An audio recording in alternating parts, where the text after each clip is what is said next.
Well, hello everybody, and welcome to the 181st edition of the Boxing Asylum Nuthouse Podcast. I'm your host, Steve Wellings, and I'm joined this evening by Mr. Paul Webb. Andy Patterson is also on the panel, Dave Lee, Donny, and Seb. We thought we were going to have quite a light panel tonight, but everyone's jumped on just in the nick of time for our Twitter questions, our Facebook questions, our Bellew of the Week, fight reviews, previews, and all the usual things. Plus, we're going to be having a discussion about the Kovalev Ward fight, which has been signed for November the 19th. So a few of the guys will be wanting to jump in on that one.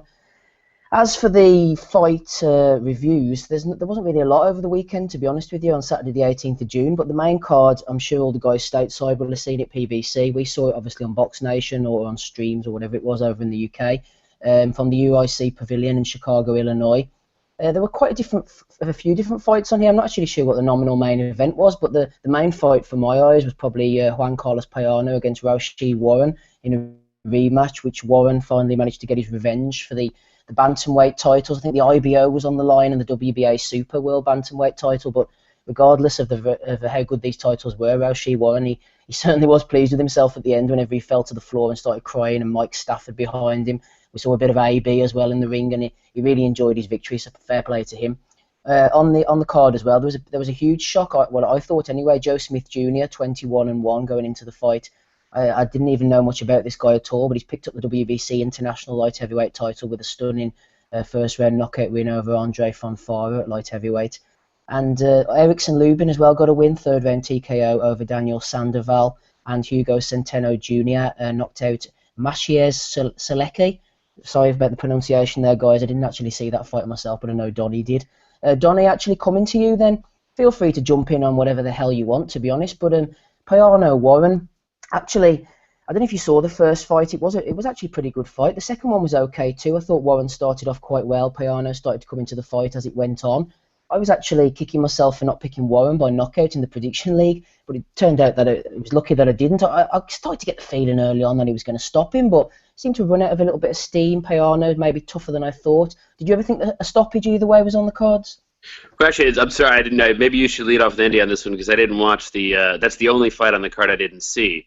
And actually, that wasn't the main event. It was a co-feature.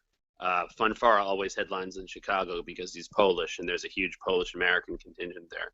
But anyways, with regards to Warren, I mean, I'll tell you what I saw in the first fight. First fight was close. If I recall correctly, he did put down Payano a couple times in the first fight. Mm-hmm. Yeah, and I'll kick this one over to Andy. But in general, I mean, he is a very good fighter. I think he'll struggle though, being a fighter at the lower weights and without seemingly a whole lot of power to gain a following. But from what I read, anyways, he put on a good boxing performance. I'll let Andy talk about it more, I guess. Go ahead, Andy. It was shit hot, I thought, for the first 5 rounds. Really on point, very quick, getting a lot of combination punches off. But as the fight kind of gradually wore on, I thought Payano started to kind of outman him a little bit. Just basically put a wee bit more pressure on. Even though Payano's work wasn't exactly clean, but most of it was quite effective, especially in the later half of the fight. I think I had it 116, 112 eventually in the end. But there was no question in my mind. I think some people had it wide for Warren. Some people had it a draw, but I think I gave it 116, 112. Pretty emphatic performance in the end. He did save the gas tank, I felt, from about 6 to about round 9. He started picking up again, but about round 10 right through. But I probably need to say actually as well, leading off that fight, I still think Jimmy McDonald's got the beating of this guy. He's got a very, very low right hand. Obviously he's a southpaw, so he's throwing his right hand from like the waist up. So I really think against a guy like McDonald, who's basically punches in straight lines, basically straight shots. I actually think he could give Warren a hell of a lot of problems as well. Dave, I know you didn't actually see this fight, but just leading off really what Andy was saying there about some of the fights that are on the horizon now, possibly for Warren. Actually, I had a bit of a casual moment myself. I think this counts as one beforehand. I was thinking to myself, this Warren, he's been around for an awful long time. I remember him fighting someone back in 2003 or something, what it was. But actually getting him mixed up with a guy, Clarence Vinson. I don't know if anybody remembers him, but he was a similar sort of boxer. But anyway, that was my problem. Well, Steve, but Dave, you may be yes. thinking, I think you followed the amateur scene quite a lot. Raushi Warren actually went to 3 consecutive Olympic Games. Yeah. So you might be thinking he's been around for a while because you see every 4 years you see his name. Possibly it was that, Donny. But Dave, who do we think he's going to fight next? I mean, if you look at his titles, I mentioned at the beginning there, the IBO, WBA Super. I mean, they are bargaining chips. It's a little bit of bling he's got. Nobody pays any attention to the IBO really. Where do you see him going now? Do you see him trying to call out some of the other guys? He is 29. It's time to get a move on with this guy. Well, he is in line to fight McDonald, isn't he? Did I read that today?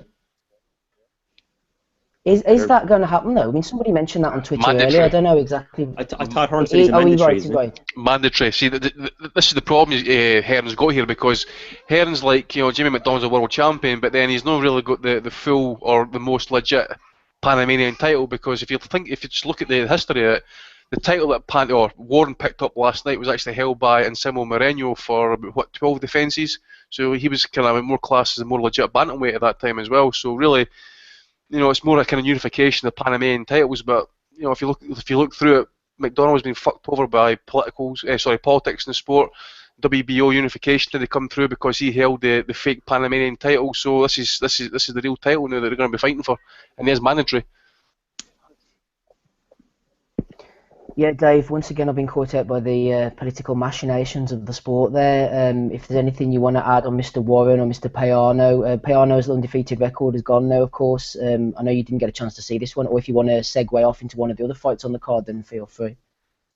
Well, yeah, as you discussed, I haven't got a chance to see that fight yet. I have it recorded, so I'll probably watch it either tonight or tomorrow. The only bit of action I did see last night was the Fonfara KO. I don't know if anyone watched that or not. Bit of a shock, I thought. What do you think? Well, big time. Definitely. Yeah, I mean, certainly. Yeah, it was.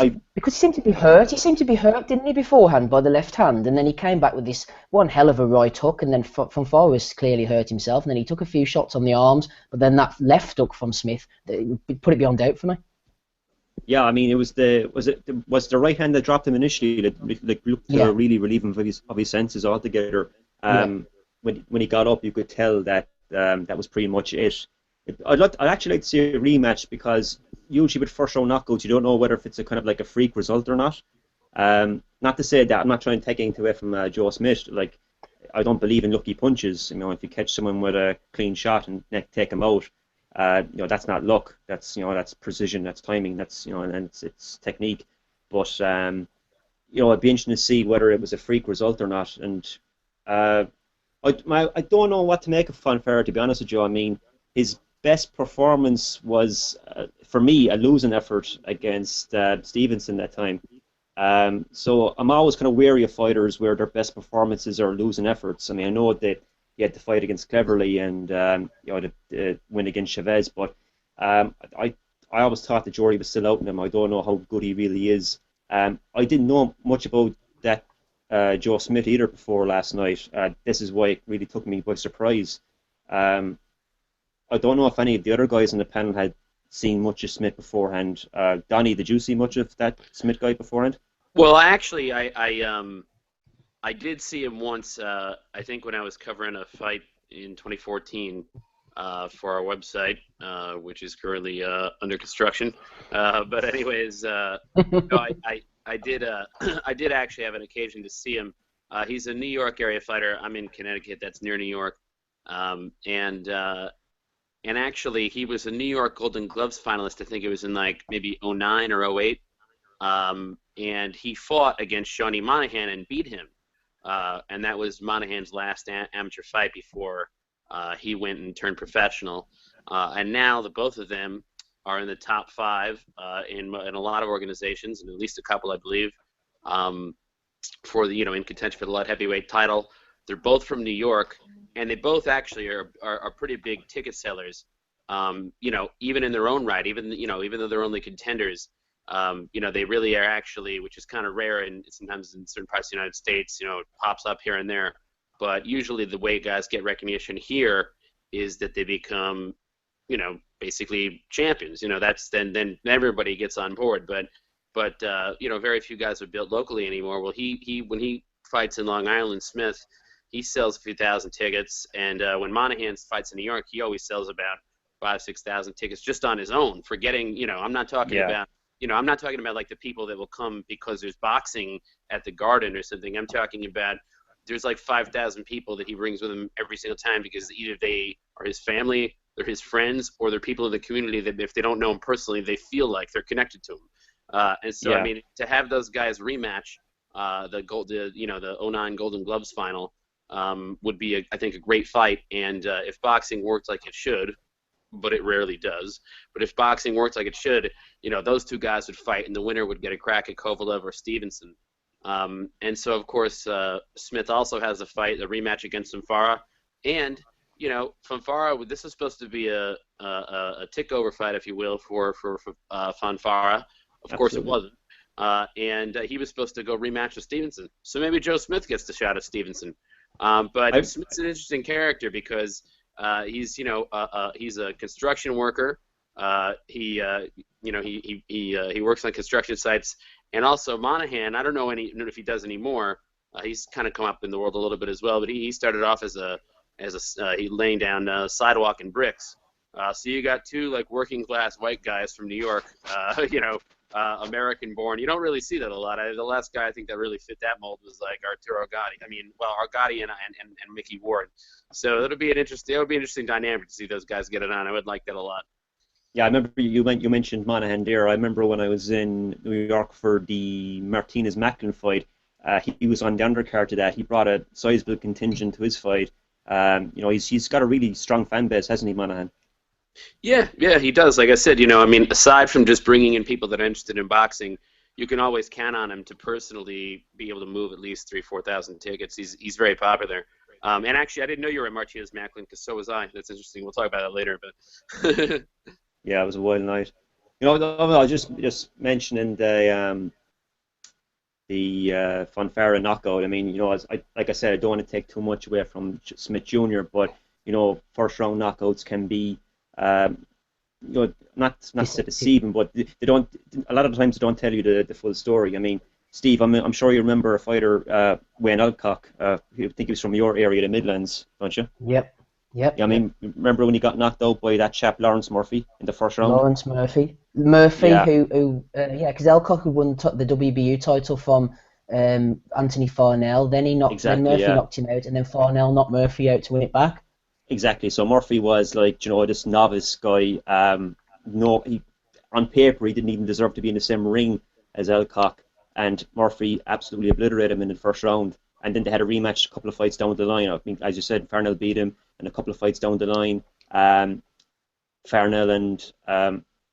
Murphy fought Alcock, and Alcock beat him in the rematch. So, first round knockouts don't always tell you the full story. So a rematch would be very interesting, and it would definitely settle matters. So that'll be interesting.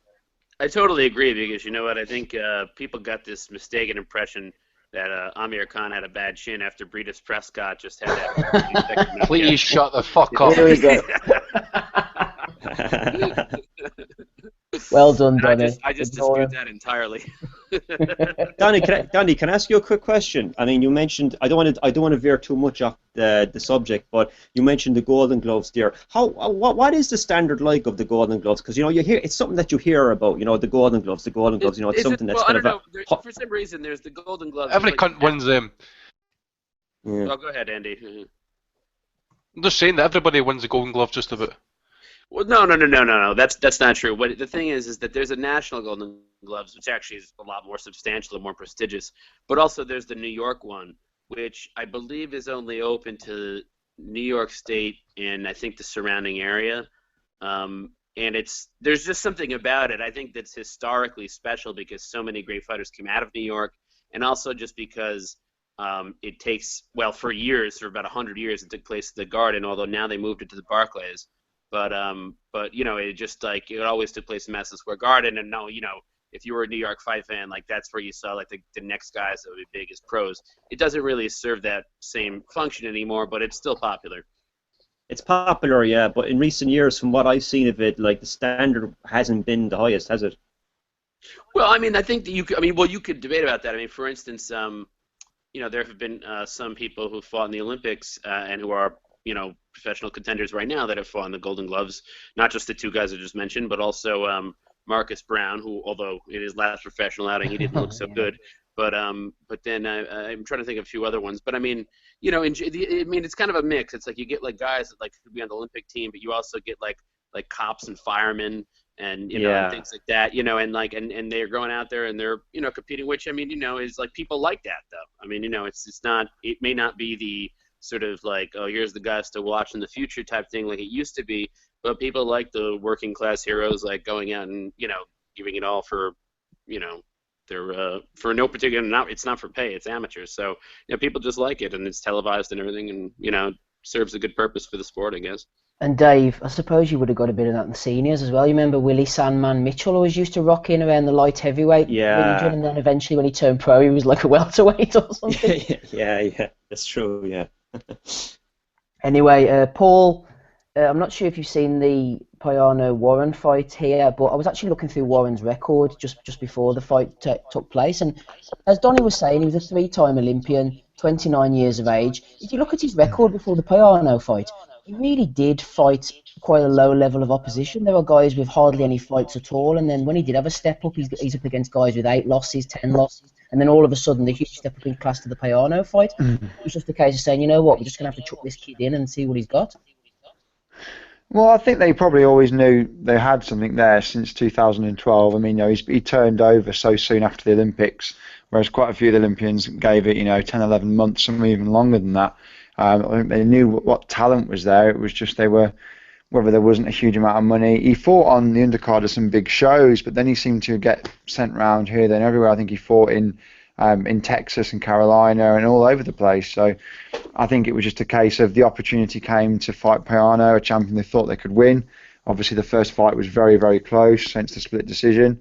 I had him to win on the prediction league on points because I just thought that he'd start the fight better this time around, or he'd take the strong ending from the first fight into the second fight, which I thought he did. I thought he slowed a little bit in the late mid rounds, but deserved winner. I had no issue with that at all. And I think bantamweight's it's an interesting division. I'm not, in terms of how strong it is, I think that's up for debate. I think obviously I'd have Yamanaka clearly at number 1. But Jamie McDonnell, if I'm Jamie McDonnell, I don't run away from this fight. If it can be another PBC fight in America and he'll get well paid for it, I can certainly see them taking that option, because if you look at the options that McDonnell has over here, there talks about him fighting the likes of Quigg. You have to think whether there'd be that much more money to go that route than there would be to take a fight that he has a very strong chance of winning. I think certainly that if Payano had won the fight, it would definitely be Payano-McDonnell. I think that fight's already been talked about previously. Hopefully it doesn't change with Warren. Obscure fighter watch, Andy, number 4 in the WBA. Panon Runglek Koyang Hayadeo. Are you familiar with his work? Wait division's he in, mate? Bantamweight, he's number 4. I just noticed when I was looking down the list there, he's just ahead of Roshi Warren. But I know you're one for the obscure fighters, but you did want to mention something about the undercard, I believe, or maybe Lubin or something was tickled your fancy?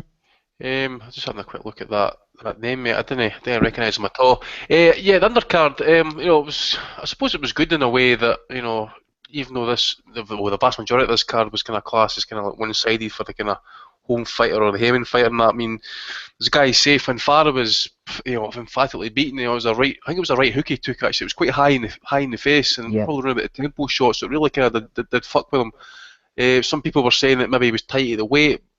Well, maybe, but that's no excuse. So I suppose a rematch would basically kind of like, end any discussion. Maybe it was just a one-off. We all know that Finfara's a slow starter. If you look at the Campillo fight, for instance, he's got outboxed in that fight for great portions of it. Did okay against Stevenson, but Stevenson at the end of the day. So yeah, maybe a rematch to see where he's at. But fair play to Joe Smith, because I think I read some comment on Twitter last night saying I don't even think many of the hardcore would have realised or recognised who this guy was. So fair play to the guy. Centeno against Seluka or something. He's a Polish fighter. Mm-hmm. Pretty much dominant actually against Centeno, who's really been inactive over the piece. And I don't think I actually even gave Centeno a round. And the ending was quite emphatic. I think it was basically a straight right cross. Puts him down on his arse. He got back up, fair play, but his legs were just gone. He was taking a bit of a beating anyway. So, don't know where this guy is going to go. This Polish fella, I mean, he's undefeated. So, Just need to see what happens with him next. Ericsson Lubin. Someone says this was meant to be a 10-rounder, but I think he reduced to an 8-rounder, and there was some issue with regards to Sandoval's weight. Lubin just, basically took his time with him and kind of beat him down. I did think this fight would have went to distance, considering that Sandoval's got more experience than Lubin, but some people seem to be kind of rating this kid as the next big thing coming up. We'll just need to wait and see, but he was quite impressive last night, so fair play to the kid in that one. Right now in for the U.S., I think the best hope we have at a gold medal is probably Shakur Stevenson, but for a long time people thought it was going to be Ericsson Lubin, and then he turned pro with he actually signed with Mike Tyson. And then when Tyson dissolved his promotional company, Al Heyman bought the rights to Lubin. But USA Boxing was very, very angry at Tyson for signing him into the pro ranks. But I guess he comes from a poor family and he wanted the money, so he wanted to get going on that. I guess he didn't feel like he wanted to stick around the amateur ranks anymore, even though he did have a very good shot at a gold medal from what all the hype was anyways. Just on that Fanfara situation, though, I mean, if there's not any rematch, I mean, I dare say every one of us would have Fanfara top 10 light heavyweight in the world. Yeah, easy. Yeah. Easy. So if the rematch doesn't happen, say in the next, I don't know, 3 to 4 months, would you say it's fair that the kid should get in the top 10? Yeah, I think he has to. Why not? I mean, he knocked out a top 10 contender, a guy who was actually probably top 5, maybe. Yeah, but you know how these politics work, Donnie. Look what happened during the week there. Areola wasn't even ranked in the top 50. The WBC when the Wilder fight was arranged, then fucking on Monday or Wednesday this week, he was fucking ranked 9th. How the fuck does that happen? You know what I'm saying? No, I know. Some people get these rankings when they don't deserve it, and kids like Smith, who probably deserves a ranking, probably won't get it. Who's Smith with? I think he will. Like I said, I think he's pretty popular. Starboxing, Starboxing, the same crowd who have Andre, do you? Yeah. Yeah. Well, it depends how much clout they can provide, I suppose. Lubin, yeah, you mentioned Lubin. Dave, anything on Lubin? He seems like a hard puncher from what I see. He's one of these guys where you hear the sort of clunk, clunk, clunk every time he hits you. I wouldn't like to be hit by him. I know Sandoval was pretty slow and he'd seen better days, but Lubin seems a decent sort of kid. I actually don't know much about him, to be honest with you. Like I said, no, I didn't see much of the card last night, so unfortunately I can't really comment on him. Just back to Smith Jr., is he of Irish heritage, or did I read that somewhere? Seemed to have the bits and pieces on the back of his team's T-shirts. I think it was like sort of kitted out in green. There's a little rogue shamrock, I think, floating around. Oh, that's cool. So that's another guy we can claim. So fantastic. Him against Ryan Coyne. Right. Anything else on the undercard, boys? If you want to jump in on the undercard, or anything else over the weekend, if indeed there was anything else over the weekend, then jump in now. Dave, his nickname's actually the Irish Bomber. Ah, there you go, the Irish Bomber. Fantastic. No, because you sounded like Charlie Lawson there. No, because Mike Perez, the Cuban Irishman, let me down against Povetkin, so I'm done with him. So I'll jump onto this bandwagon now. Joe Smith, the Irish Bomber, I love it. Anything else, Paul? Anything from the weekend or this card? No, I thought it was surprising to see Fanfara get starched like that, but I suppose if you get caught early in the fight, and he obviously never recovered from that initial right hand, I thought that a lot of people that were calling it like a right hand haymaker, I think, were quite unfair.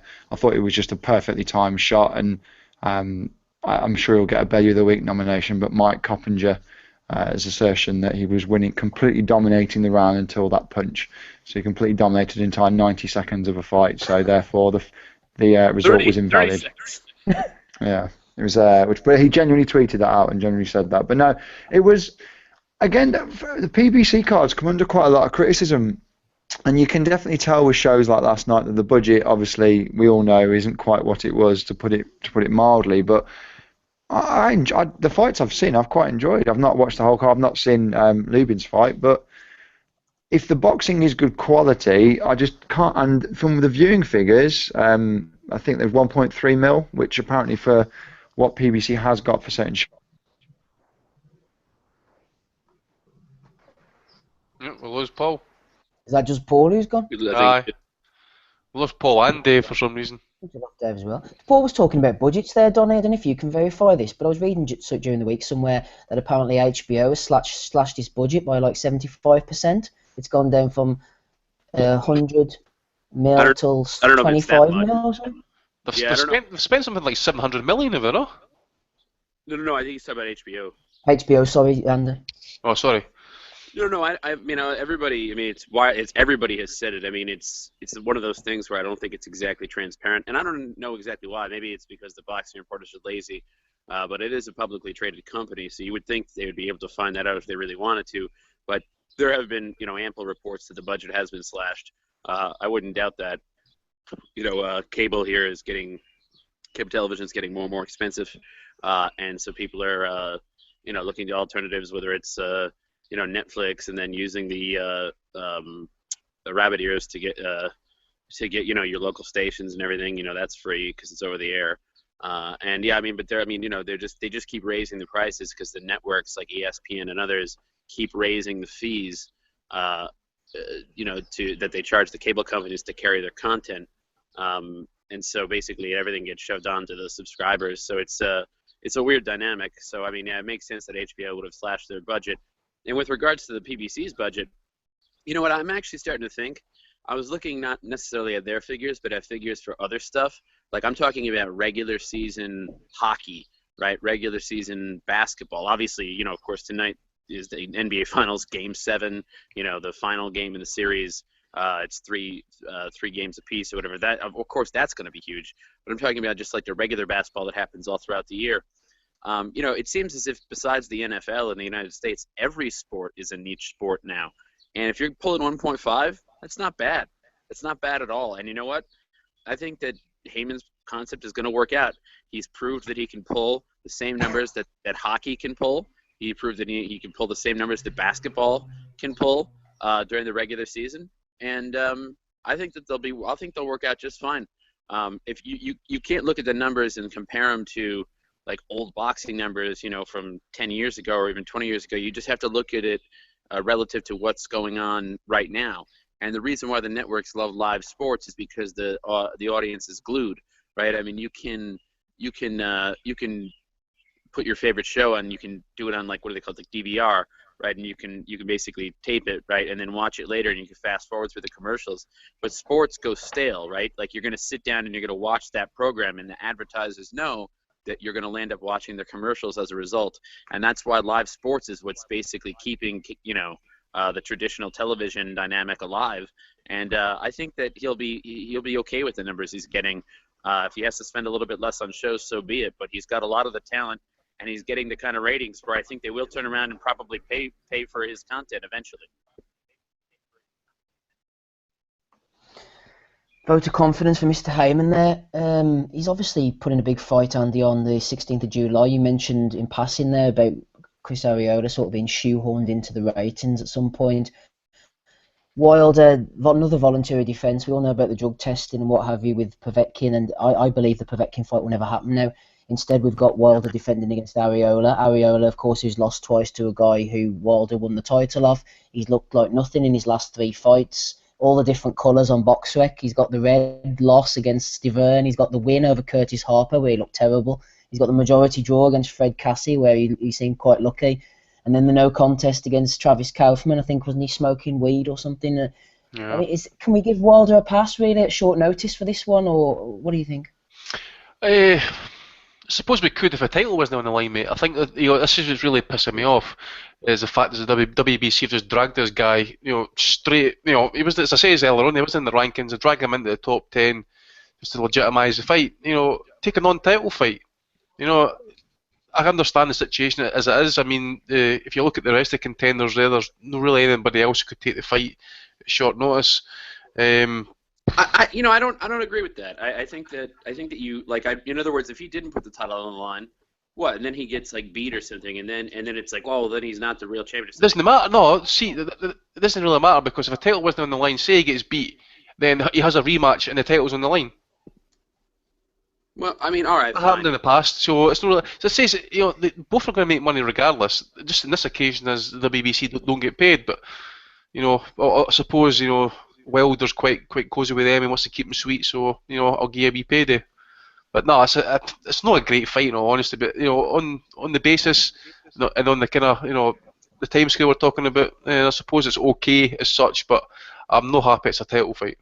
No, I mean, I get what you're saying. Like, what you're saying is that somebody who's legitimately, if you can consider the rankings legitimate in any way, but you want him, if he's going to defend his title, to defend it against someone in the top 15, rather than, move somebody into it just to make him top 15, even though we all know they're not. That's what always happens. I mean, yeah, he should be defending against somebody who's already in the top 15. It shouldn't be defending against somebody and then we move him up to make him top 15. But I mean, if all things being equal, if we assume he's going to fight who he wants to fight anyways, especially on short notice, I'd always rather have the title be on the line than not, because it makes things cleaner that way. The guy who wins is the goddamn champ. Well, sorry, Dave, on you go, mate. Well, I was just asking a question. This will be the third time that Ariola is challenged for a heavyweight title. Would that be correct? I'm just thinking. Never far off it, mate. Yeah. Well, I'm just thinking, off the top of my head, you have the Klitschko fight, Stavern. Obviously the Klitschko fight was for a title. The Stavern fight was for the vacant WBC title, wasn't it? Yeah, I believe it was, mate. Yes, you're right. Yeah, so this would be the third fight. This would be the third time Ariola is challenged for a world title. So I'm just trying to think of a worse three-time world title challenger. I don't think Murray. Third in every sense of the word, Dave. Martin Murray. What? Worse than he's worse than Martin Murray, because he's not. Martin Murray at least put up fights in his world title shots. Ariola got Big Nipple gave as good as he got against Big Klitschko, by the way. He got his cunt kicked in, he still fucking trying to fight. Mate, his performance was no different to Shannon Briggs's. He stood there and got battered, and he did well to stand up for 9 rounds. To me, I give him credit for not falling over, but offensively, he offered nothing. And this is one of those where, do you remember the old adage when you get... Yeah, well, again, that's his best win on his record, and I don't dislike Molina. So Ariola has had, a decent win, but the only reason he's got this fight over the other 14 or so guys who were ranked by the WBC is because of who he's involved with, and it's one of those others. It's not who you know, it's what you know. Look at his last 4 fights: knockout loss to Stavern, beat an unknown in Curtis Harper. I remember watching that fight, and that was awful. The majority draw with Cassie, and what happened with Kaufman. If you think that anything of that... And Kaufman was questionable too, by the way. Yeah, exactly. And if you think that any of that gives someone, a top 10 ranking, which it doesn't, or it shouldn't, and then B, to say, okay, well, Wilder's had his problems, so we'll just give him a pass because he's going to fight in Alabama and he wants to get a show in front of his home fans. I've got no issue with what Wilder wants to do in terms of fighting. My issue is they could have waited, they could have found a better opponent, or they could have picked an opponent who, even if the rankings are a bit more of a nonsense, someone who's coming into this fight on a bit of form. And he's not won a fight in 2 fights, and he's been beaten in 2 of the previous 3 fights. So that's the crux of the issue, in my opinion, Paul. His recent form is not very encouraging, is it? I mean, you were mentioning there the majority draw with Fred Cassie. I mean, we've seen Cassie recently against Huey Fury. He is what he is. He's a spoiler. He's not very good. And he could only scrape a draw against him, and Cassie probably should have won. I mean, he's fighting for a WBC heavyweight title next. I mean, and the worst thing is, Dave, he won't. It's not like he'll dedicate himself and show up in great shape. I don't think this is where my slight defence of Wilder comes along. If you look at the actual WBC rankings, obviously it's not going to be Povetkin. The likes of Pulev and Joseph Parker have only just fought. Dahapas has already got a fight signed. Hayes obviously not going to fight him now. Looking at the list, the only ones that I could really think that he's skipped, I mean, I don't know, Bryant Jennings is top. Do you think he's 8 or 9, wherever he is? And he's obviously Artus Filker, he's already just fought. The WBC heavyweight rankings are full of either guys who have had a fight, have got one scheduled, or you just couldn't contemplate them making that world title shot. So his options were limited, but like Andy said, they could have just made it, a 10-round non-title fight and then get in with Povetkin. That's what I think they should have done, because it wasn't Wilder's fault the Povetkin fight got cancelled. So he deserves to get a run around or a run out, but the real world title fight is him versus Povetkin, not this. Here, I'm just looking at, I just managed to get WBC rankings up there in its entirety, right? So you've got 40 names here. And I just happened to look at 2 of them. Sergey Kuzmin, he's actually I think he's under review for the clean boxing program, so he's obviously failed the drugs test. Remember Erkin Tepper? Remember he failed the drugs test? They've got to actually go him here, and it states against his name, legal to fight in Texas. The WBC is saying this. Yeah, it says the Texas Commission has lifted his ban. He's legal to fight there. So if he's legal, I'm again to get this right. So if he can get to fight in Texas, he'd be allowed to fight for a WBC title. Surely fucking no. That's fucking funny. Legal to fight in Texas, like the only commission corrupt enough to sanction this guy. Fuck.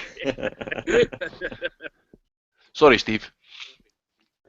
No, you're fine, Andy. You're fine.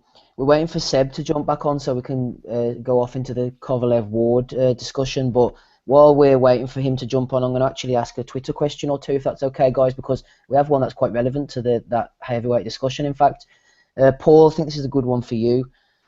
James Honey on the Facebook page actually asked this question. He says, if Vlad beats Fury in the rematch, then goes on to defeat Joshua, Wilder, Ortiz, and then retires, where would you rank his standing as a heavyweight? I'm not sure if there's much more that he can do now to kind of climb the ranking in terms of his position. In terms of his respect within boxing, I think certainly avenging a very poor loss in terms of a performance to Vladimir Klitschko, and then going on to beat what would be considered as the highest ranked fighters available today, and to win, or effectively hold all the belts with you, to beat Joshua and to beat Wilder, presuming he could get around the sanctioning nonsense and he would be able to hold them all. I think he's already, for me, I consider him, in terms of his achievements, he's already a top heavyweight. I'm not as down on Klitschko as many. I think people blame him for the dip in the heavyweight division, and I blame the fact that American fighters, or there isn't any. I mean, the American potential heavyweight boxers have gone on to do other sports and other things, and just because it's dipped in America doesn't mean it's the sport's dipped elsewhere. He won't go on and fight all those guys. As much as he's got fights left in him, I think July the 9th will be hugely telling. If he loses, or even if he wins but looks very poor doing so, I would be surprised to see him fight again. If he wins conclusively, then, which I expect him to do, then we might see it. But I don't think Joshua will want to fight Klitschko. I don't think that Wilder particularly has any plans to do it. The only person that I think would definitely fight would be Ortiz. I think that's a fight that Vlad may consider. But I think until we get July the 9th out of the way, the heavyweight division is still a bit way up in the open at the minute. I think once we know who's won that, then you can kind of plan ahead. The problem was when Tyson Fury won that fight, you couldn't start thinking about all these great matchups now with Fury and Wilder, or Fury and Joshua or whatever, because this rematch had to take place. And it's almost as if the first fight is almost like part one, and we're now heading into the second half. So, but it's exciting times. And Vlad is like I said, I don't know where I put him in my overall rankings. I'm trying to think, but he's a lot better than he will ultimately get credit for. Paul, while you're in full flow there, just regarding July the 9th, I noticed Box Nation recently on their Twitter feed were offering tickets to Fury Klitschko, and they were offering bed and breakfast, flight, I think you got a massage and whatever else thrown in as well. Are the ticket prices too high?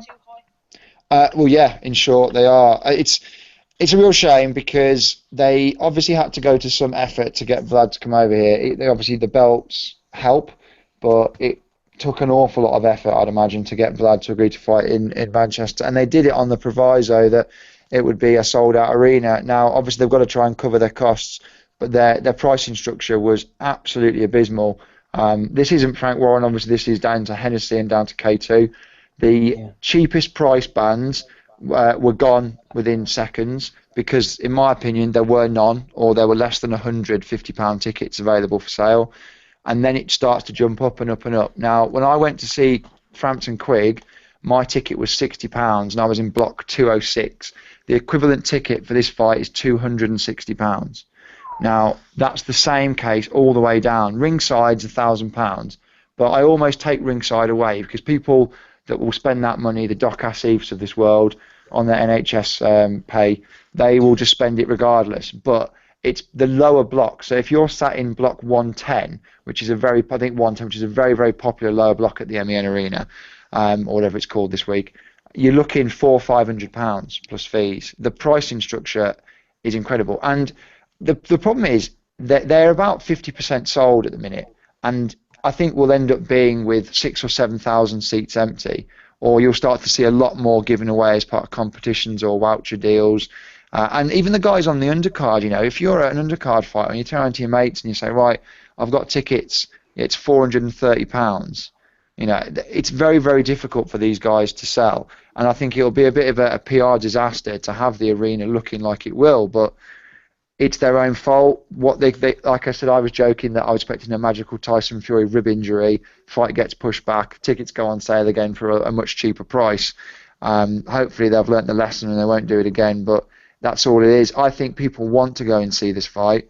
I think Hearn sat there going, there's no demand for it. I think the demand is definitely there, but you can get a season ticket in Manchester City for the same price as you can to sit in Block 110. It's mental when you think of it like that. But if the prices were the same though for a Joshua fight, would it sell out? No. Yeah. I mean, I know this is coming from Joshua fanboy number one. It just wouldn't. I think that it would sell better because it's Joshua and Joshua does just sell. But I said you can only squeeze fans so far. And the one thing, like I said, that promoters, the one thing that I said that suppose that Hearn and other promoters and Warren, to be fair, has done well, is they offer a lot of cheap tickets. Granted, you sat up in the gods or you sat a long way away, but you can get in the venue for 30, 40, £50. The problem with this is that was your starting price, £50 plus fees, but it was about 57 quid, and that's to sit in the corners at the top of the MEN Arena. Everything else was jumping up massively, and people who spend that kind of money want to be sat relatively close to the ring. And people that are sat on the back of the floor seats where the view isn't particularly great, it's just, you can't justify it. Some people will always justify it because they've got enough money to do that. But for most normal fight fans, they wouldn't. And just looking, if you go on Eventim's website, and if you look at the available price categories, first of all, there's too many categories. There's so many different price splits. There should at most be 4 or 5. And they've got tickets on there. They start from £198 for what's available, and then it just goes up and up and up. It's just way too much. And Mayweather in Vegas, you can get away with it. But even they sometimes struggle fight week to dump tickets. And I think we'll see an awful lot of seats being sold cheaper prices. And the one thing as well for Fury, a lot of his fans, Fury's very much an idea of a sort of a working class guy. A lot of his fans are as well, and then to turn around and expect people from his own community to turn around and spend that kind of money for a ticket is just a bit exorbitant. But that's down to promoters. I can't imagine fighters ever get involved with that kind of thing. But even, Paul, you mentioned about the quote-unquote ringside seats. I mean, they're not even really ringside, are they? They're outer ringside. They're effectively floor seating, really, isn't it? It is, and they're going to feel hoity-toity. Like, if you go to Quig Frampton or you go to Froch Groves or anything like that, you pay an insane amount of money. And we know people on here that do it. And again, I suppose if you've got the money, you wouldn't think of it as being insane. But for that, you get a bit of an experience. You're sat right next to the ring. You get to go. Yeah, you're ringside, you mill around with all the celebrity people, you get to go to the bar and do the whole canapé thing, you get something for it. But for the people that have spent £1,000, and that's if you bought it at the venue, if you bought it online, you paid £1,100 of your fees, to sit what is the equivalent of outer ringside, there's still a barrier really between you and the immediate action going on around the side of the ring. It's just an incredible amount of money. But like I said, there are people like that will always pay it. I mean, I think sometimes at Matchroom, like with the Joshua VIPs are £1,000. I sometimes wonder they could probably charge £3,000 and they'd probably still sell out. But I mean, to give you an idea, right, this is too many price categories, and I won't go on. I'll rant it very quickly. So available now. So you've got 200, 268, 403, 526, 634, and 1,073. Right, so for your £634 ticket, I don't know what that is in dollars, but that's an awful lot of money. You get to sit on the B floor seats. You're not in a ringside, you're not out a ringside, you're on the B floor seats for 630 odd quid. It's just crazy money. Yeah, top level, as you said, top level tiered seating is 526 quid. I mean, to me, that's absolutely disgusting. I mean, that's just daylight robbery. It's taking the it's taking the piss out of fans is all that's doing, you know. Exactly, and you know, when you say it isolated, you go, okay, right, it's £400, and we know people that have spent, you know, £200-300 on the ticket. It's only when you take a step back from it and you go, £400, like I said, that's a season ticket at some football clubs. That's, you know, you could sit in the very best seats in the house at Wimbledon or, you know, any event. You're trying to think of the F1, you know, £400 would get you grandstand seats and hospitality. You know, it's an insane amount of money for what is as well a naff card. The main event obviously is what it's all about, but the undercard, you're getting to watch Terry Flanagan fight some 50-year-old African, and you get to see drug cheat Kid Galahad fight. I mean, it's not like there's a lot more for you to be going. You're going there for the main event. And the pricing in Germany, while some of the tickets were expensive in the stadium, was a lot more competitive. And for those that did the whole VIP thing, it really is VIP, you know. It's not just a case you get to sit and see the back of Frank Warren's head. You got a real experience over there. But like I said, they've made their mistake, and they're going to end up with a venue. I reckon they'll have about 13,000 there. That's my expectation. It's a real shame, though, isn't it? I mean, the UK is going to get one of the most dominant champions in recent history over, and the arena is going to be. It's not going to be full, you know. It's, as you said, it could be 12,000, 13,000. I mean, I don't know for a fact how many tickets they have shifted, but it does appear that they are struggling. So I mean, that's a great shame. I mean, I don't know what the promoters are going to do to shift these last few tickets, and you know, they can come up with some sort of a gimmick, maybe 2 for 1, or you know, a massive discounted prices. I don't know what they're going to do, to be honest with you. You know, I remember years ago when Calzaghe fought Roy Jones in Madison Square Garden. They were doing terrible business at the box office, and in the last couple of days, Madison Square Garden effectively gave away the tickets. So I don't know if they're going to do something similar here, but it'll be an awful shame if Vladimir Klitschko and Tyson Fury fight for the heavyweight title in front of a sparse audience. Yeah. From a controversial standpoint, and good evening, are they trying to price out some of the more unsavoury characters that have previously turned up at Tyson Fury / Billy Joe Saunders events, i.e. that one in a couple of Novembers ago when Saunders fought Eubank and Fury fought Chisora? There was aggro, people sitting in the wrong seats, kicking off in the crowd, pissing on the floor, etc., etc. Good question there, ladies and gentlemen. The guy will get fucking flatlined after that, actually. Yeah, because I know someone who witnessed that, whereby he went to take his seat on the outer ring side in an half-decent ticket, and there were some of Tyson Fury's fans already in said seats, and they just simply said, do one, and it got violent.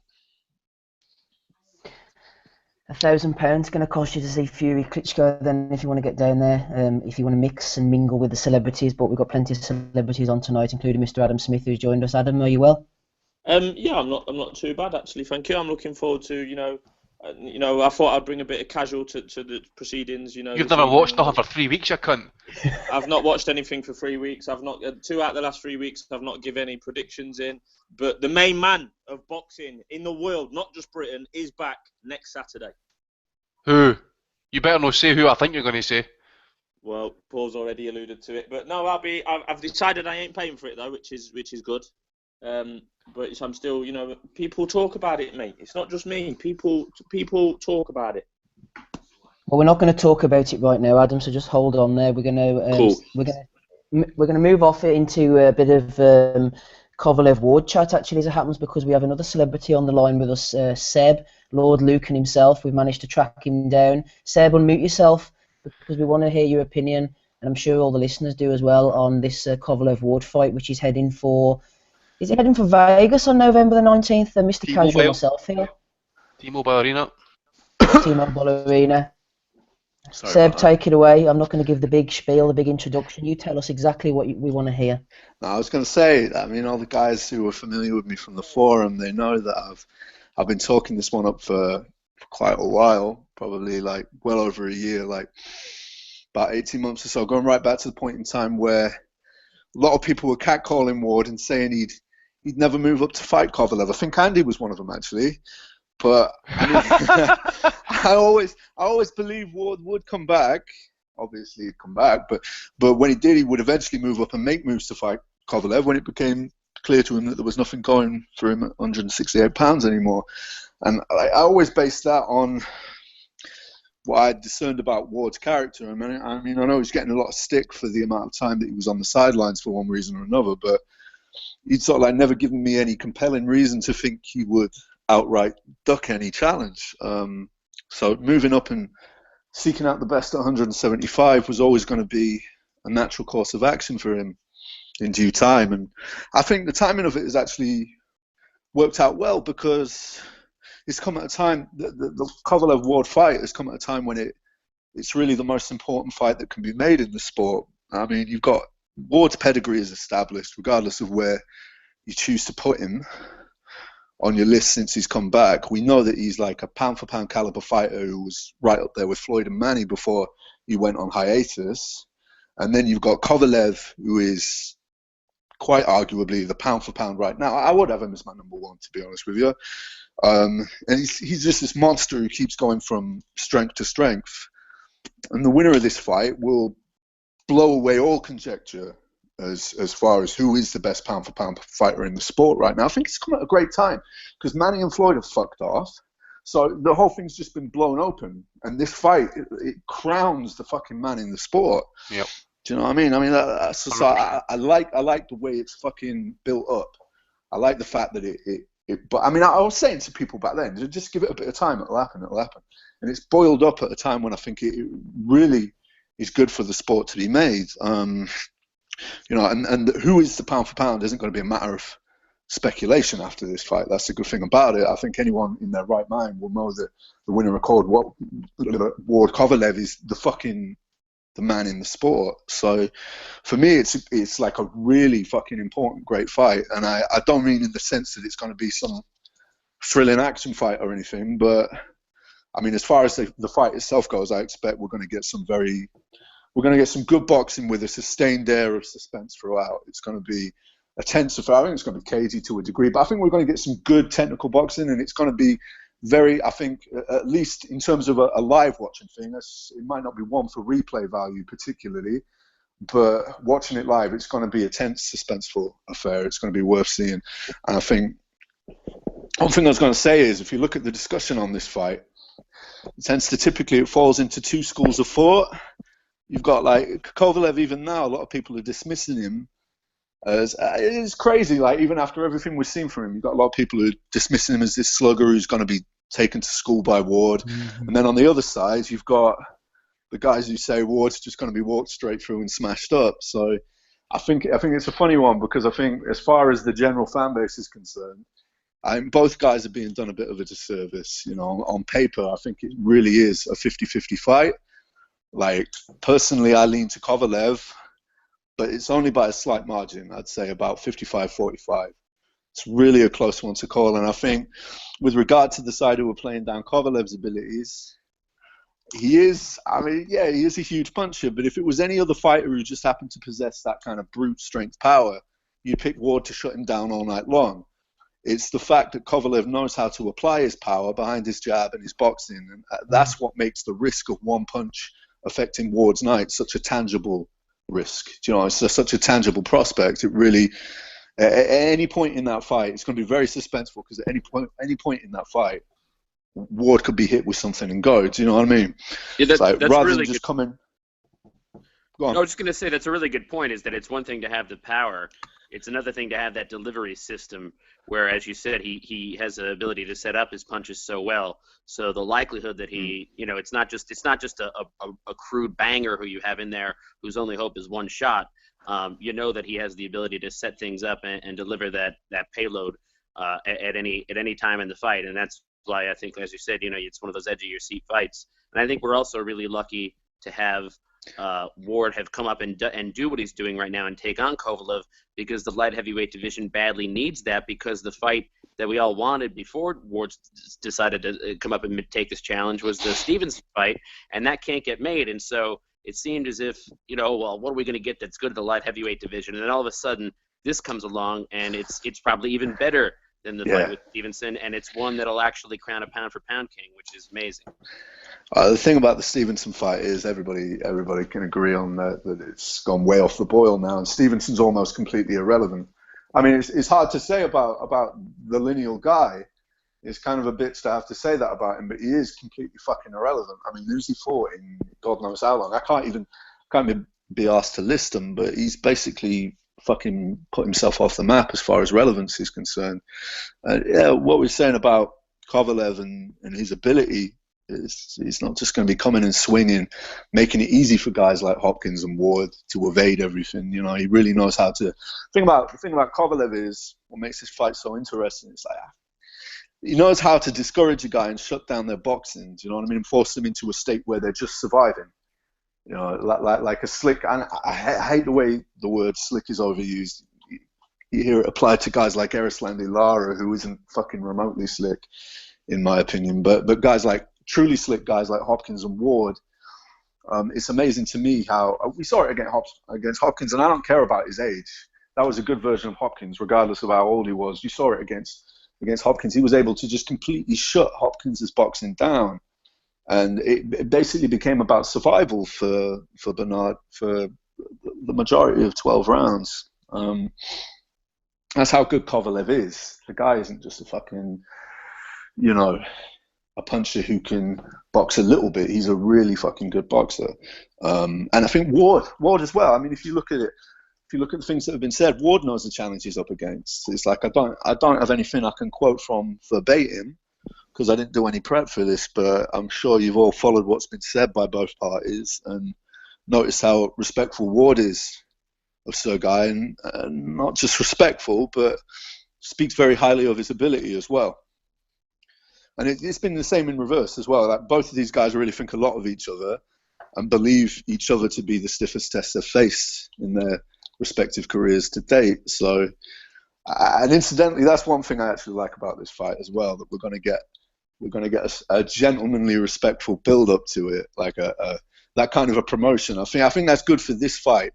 Some people might say it's like a boring thing, but I like it personally in this case, because I mean, I like it as much as the next guy when we get like a juicy build-up with like genuine feeling and trash talk and everything. But I feel like there's room for everything in the sport, and that's not really what this fight's about. I like the way that these two guys are holding each other in high regard, and that it's going to be that kind of build-up, and we're just going to have a good fight.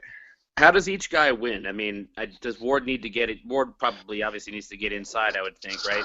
That's how I'm looking at it. I mean, some people are going to say that's suicide with Kovalev, but I think Ward's going to have to do a lot of work trying to smother Kovalev, getting close, and he's going to have to mix it up a bit. I don't think there's one way he can do it. He's going to, he's going to have to feel him out a bit, and then he's going to have to start moving in. And I mean, Kovalev, I think his jab is going to be really important in the fight. I think it was pretty important in the Hopkins fight. I don't know what any of you guys thought, or like how many of you guys viewed that, but I thought his jab was very useful in the Hopkins fight, and it gave him a lot of problems. And I think it's probably going to be a factor in the Ward fight. If Kovalev is to win the fight, his jab he's going to be fairly prominent in that. I do think Ward is going to need to. He's going to need to try and take space away from Kovalev. I think Kovalev is very good at distance. People underestimate, I think, how good he is boxing on the outside and just coming in and out. I think Ward is at some point in the fight, he's going to have to start moving in and taking that space away from Kovalev and trying to take away some of his extension. Do you know what I mean? I think the jab is the key, Seb. I think, like you said, I'm just going to open it up to the other guys there. Dave, I know you've unmuted yourself there, ready to say something. Do you think that Kovalev's jab is really the key to everything here, to getting inside and doing what he needs to do? I was just going to jump in there, and I just agree with that. Completely agree with it. I think the jab is the key, and I think it's up to Ward to find a way to neutralise it. Because my initial thought, I mean, as we get closer to the fight, I'll have to kind of think about it and review it more. But my initial thought is Kovalev will win. He'll find a way to win, and I think the jab is going to be a huge part of that. I can just see him throwing to Ward's body, trying to bust Ward's face up with it, and it'll be up to Ward to find a way to neutralise it. I'm just so looking forward to it. I just think it's a great fight. I think people who label this as simply puncher versus boxer, I mean, I think that's a very lazy and oversimplified narrative. As Seb mentioned there, Kovalev is a very accomplished and well-schooled boxer. and he's not without his skills either. I think it's two fantastic boxers coming together, and I think it's going to be an excellent technical match as well, especially early on. And I'm just so looking forward to it. In regards to Stevenson, he can take that lineal title and shove it up his arse for I like her. He's a non-entity now as far as I'm concerned.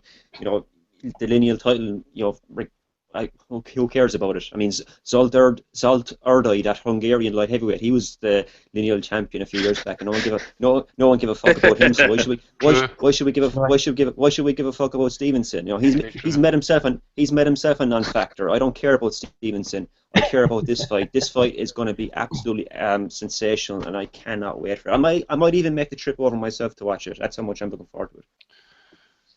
I'm really looking forward to it. I'm actually nodding along to everything Seb was saying. Actually, I don't, as Dave quite earlier says, it's not just puncher against the boxer. You look at Kovalev, he's well-rounded, well-skilled. At one point, I think maybe Seb might even remember this. At one point, I'd asked the question if anybody knew if Kovalev was a converted right-hander, because you watch him, especially when he throws those straight punches, it looks like he actually twists his body in a way that looks like he's probably been a southpaw in the past, because he seems to throw that left hand as a lead punch sometimes. It looks like it's natural to him.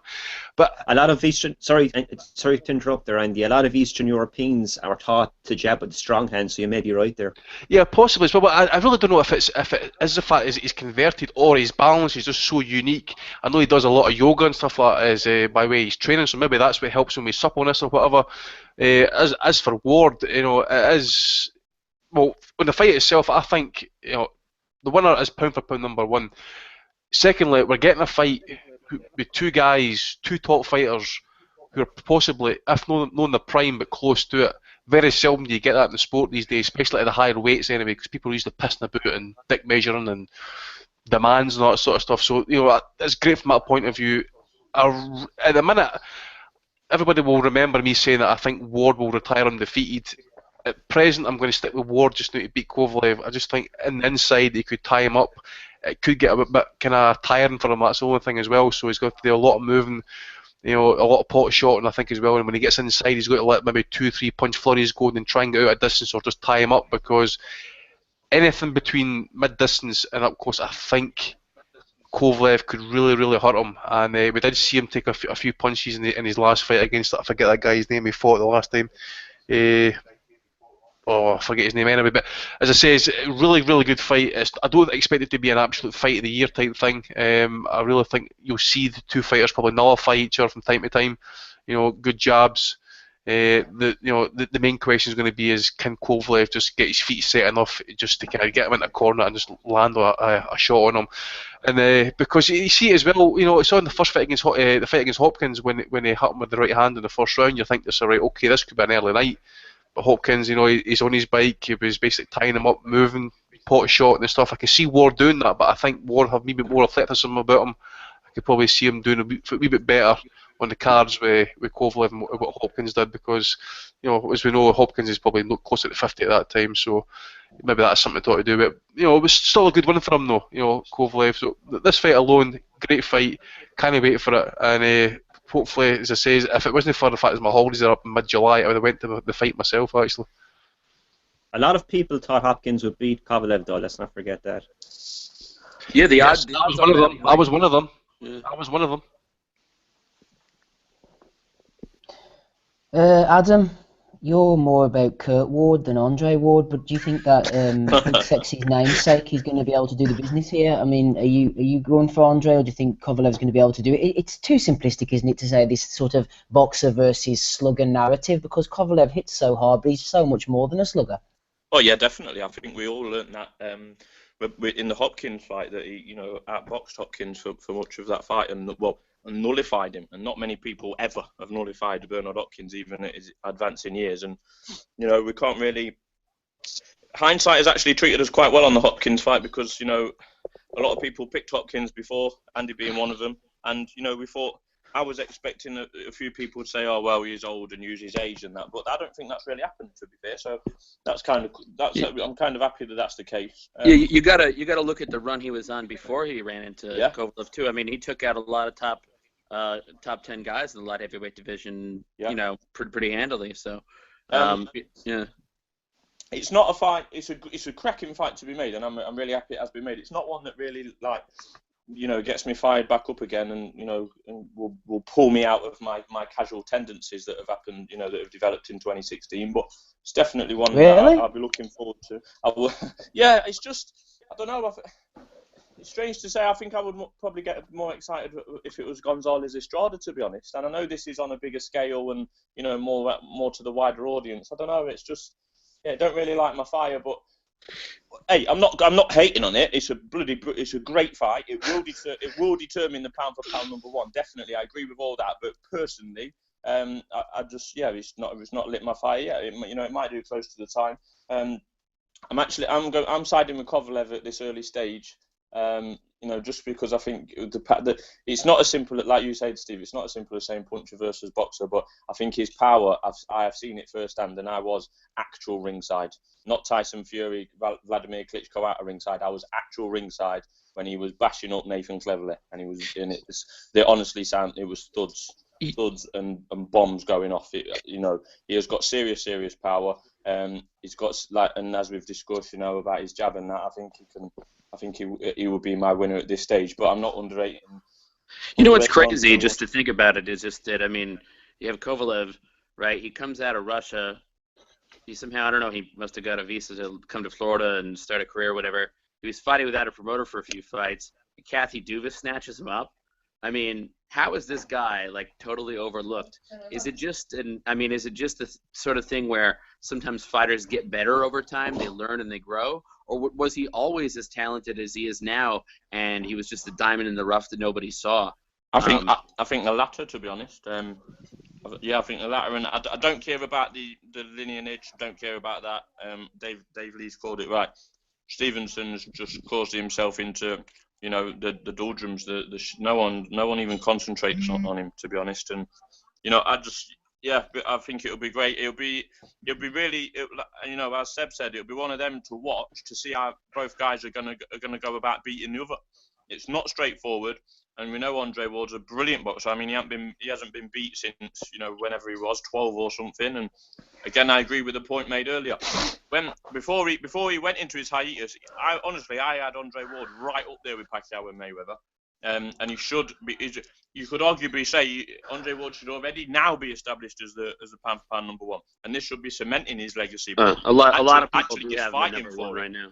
Yeah. Well, yeah, fair enough, but there shouldn't be an argument. Currently, we're in an argument as to who's number one. There's maybe 2, 3, 4 who we could argue is number one. Andre Ward, with his talents, should already be cemented as number one. The day that Floyd Mayweather retired, he should be cemented as that. But actually, he's fighting for it in September or whenever it is, due to his inactivity and his falling out with people, and whoever's to blame for that, that's for a different story. But brilliant fight, and I'll definitely be watching it, and bring it on. Excellent, Adam. Paul, close us out before we go back to our Twitter questions, please.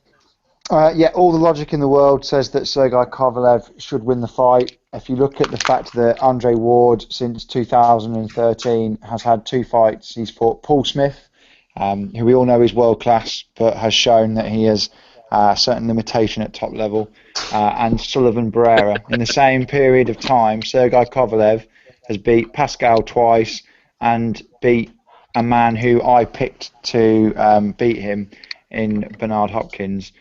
Having said all of that, but Andre Ward, if he's the same Andre Ward that fought Chad Dawson and fought Carl Froch, he is a phenomenal boxing talent, frustrating to watch.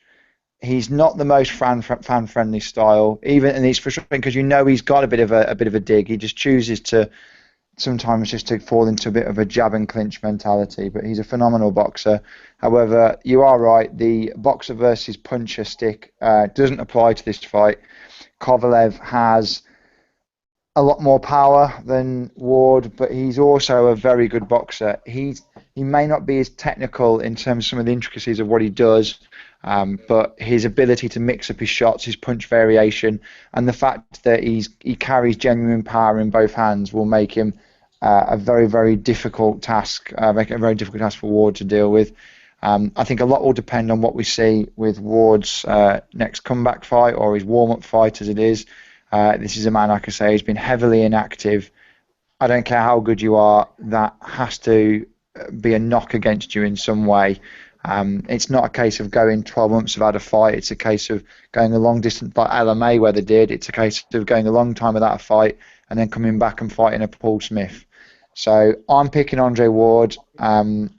However, if Kovalev beats him, not just knocks him out, if Kovalev outboxes him and gets a decision, I can't call it a surprise. But Andre Ward, the Ward that I remember, is phenomenal. He was my pound for pound number one. I think he's been trailing behind Floyd whenever Floyd was active. If he had managed his career properly, he would have been the pound for pound number one fighter for the last 2-3 years. But he didn't. Those mistakes were made. He has a real chance to cement his legacy, which at the minute people are forgetting. People are forgetting how good he was. He wins this fight. He becomes number one pound for pound for me. And I said it before, I don't think there's anyone at super middle or light heavyweight that can beat him. The only person that challenges him is Kovalev. If he beats him, then he rules those divisions. He rules those divisions, said Paul Webb. You heard it here first, guys. We're going to go back to our Twitter questions now. Hopefully everyone's game for that. Andy, especially you, because I'm going to ask you the first question. This one's right up your street, actually, from Blamoid87 over on Twitter. A little bit of conjecture here because we don't really know how good Pirog was or was going to be, I suppose. But he says, Dimitri Pirog versus Triple G, who would have won and how had they met when they were slated to meet? When were they slated to meet, mate? They were slated to meet in his first fight in America. Golovkin was supposed to fight Pirog, and then Pirog got the back injury, which actually ended his career. He fought Gregor's Proxer. Yeah, and he fought Proxer instead, exactly, yep. That was his first fight on HBO, How did I see the fight going? I would obviously favour Golovkin. Just the simple fact is, I've seen more of Golovkin. I think I've only seen, in all honesty, I think I've seen the guy Pirog fight twice. I think it was Jacobs and I think it was Ishida. I think that was his last fight. Then, as you say, the back injury. So yeah, it was one of those things. He was just. He came on the scene, you think to yourself, because at the time Jacobs was getting the big build-up from Golden Boy at the time, if I remember rightly. I think it was still Golden Boy was promoting him at that time, and he got evaporated. Was it 2-3 rounds or something like that? But it was a big shock, and you see yourself, I want to see more of him, But it's sad how things turned out. But yeah, I would favour Golovkin to beat him. Yeah, it's difficult to know on that one. Adam, this is a bit of a long question from Sean Millington on the Facebook page, but bear with me. Hopefully you can shed some light on this particular issue. Sean says, just an opinion of mine I'd like discussing on the pod. People seem to think Warren wants fights with Hearns fighters to make the fights the fans want. But in my opinion, he keeps calling out names from the Matchroom stable so that, for example, if Flanagan beats Crolla, Flanagan becomes a big name and stays fighting on Box Nation, giving Box Nation many more viewers and more fans attending his shows, resulting in Warren being back in the quote-unquote big time. So it's basically I think what Sean's saying is here, is Warren trying to use Hearns' popularity and casualness and ability to bring in the fans to almost piggyback off that to then bring the people back to Box Nation? Do you think that's happening? Well, I Adam think Smith. Yeah, I think the short answer to that is yes. Obviously, if the likes of Flanagan or Billy Joe beat a Warren guy, beat a Matchroom guy with the Matchroom backing, then yeah, they would get the PR and everything from that and the attention. But what I would say is that I think that Warren actually is playing the whole Warren versus Hearn thing pretty well. I've got Warren down as the winner in that ongoing competition as it stands, because he comes up with different ways to show Eddie Hearn up. He said that, for example, they'll go 50-50. Obviously that's easy peasy to say. He'll have sealed bids, which is made pretty famous. But then he said that he will pay Tete's fee to fight Jamie McDonald. I think that's a great idea. It's almost I'll put this decent idea out there and let's see Eddie Hearn squirm out of it. because that's happening. So he said he'll pay his fee. He said he's happy to go 50-50, joint promotion, joint pay-per-view. Then he says he's got Barney Francis says he can have pay-per-view, and we had arguments over who could and who could not have pay-per-view. I might do my own pay-per-view next week. So I think Warren is playing it quite well. I think, Eddie sits there and goes off on one when Coogan asks the questions, and he says, "Oh, we've got the shows. I'm bringing the buzz back to boxing, and we're selling out seats, and we've got the world heavyweight champion of the world, blah blah blah." But I think Warren actually, he's actually bringing a bit of substance to the argument, saying, "Right, I've got Zolane Tete. He's a talented foreigner that's operating in this country. I'll pay his fee to, and when we see that." We know that he means it for a start, and we've got to watch Eddie Hearn come up with some sort of excuse why it can't happen.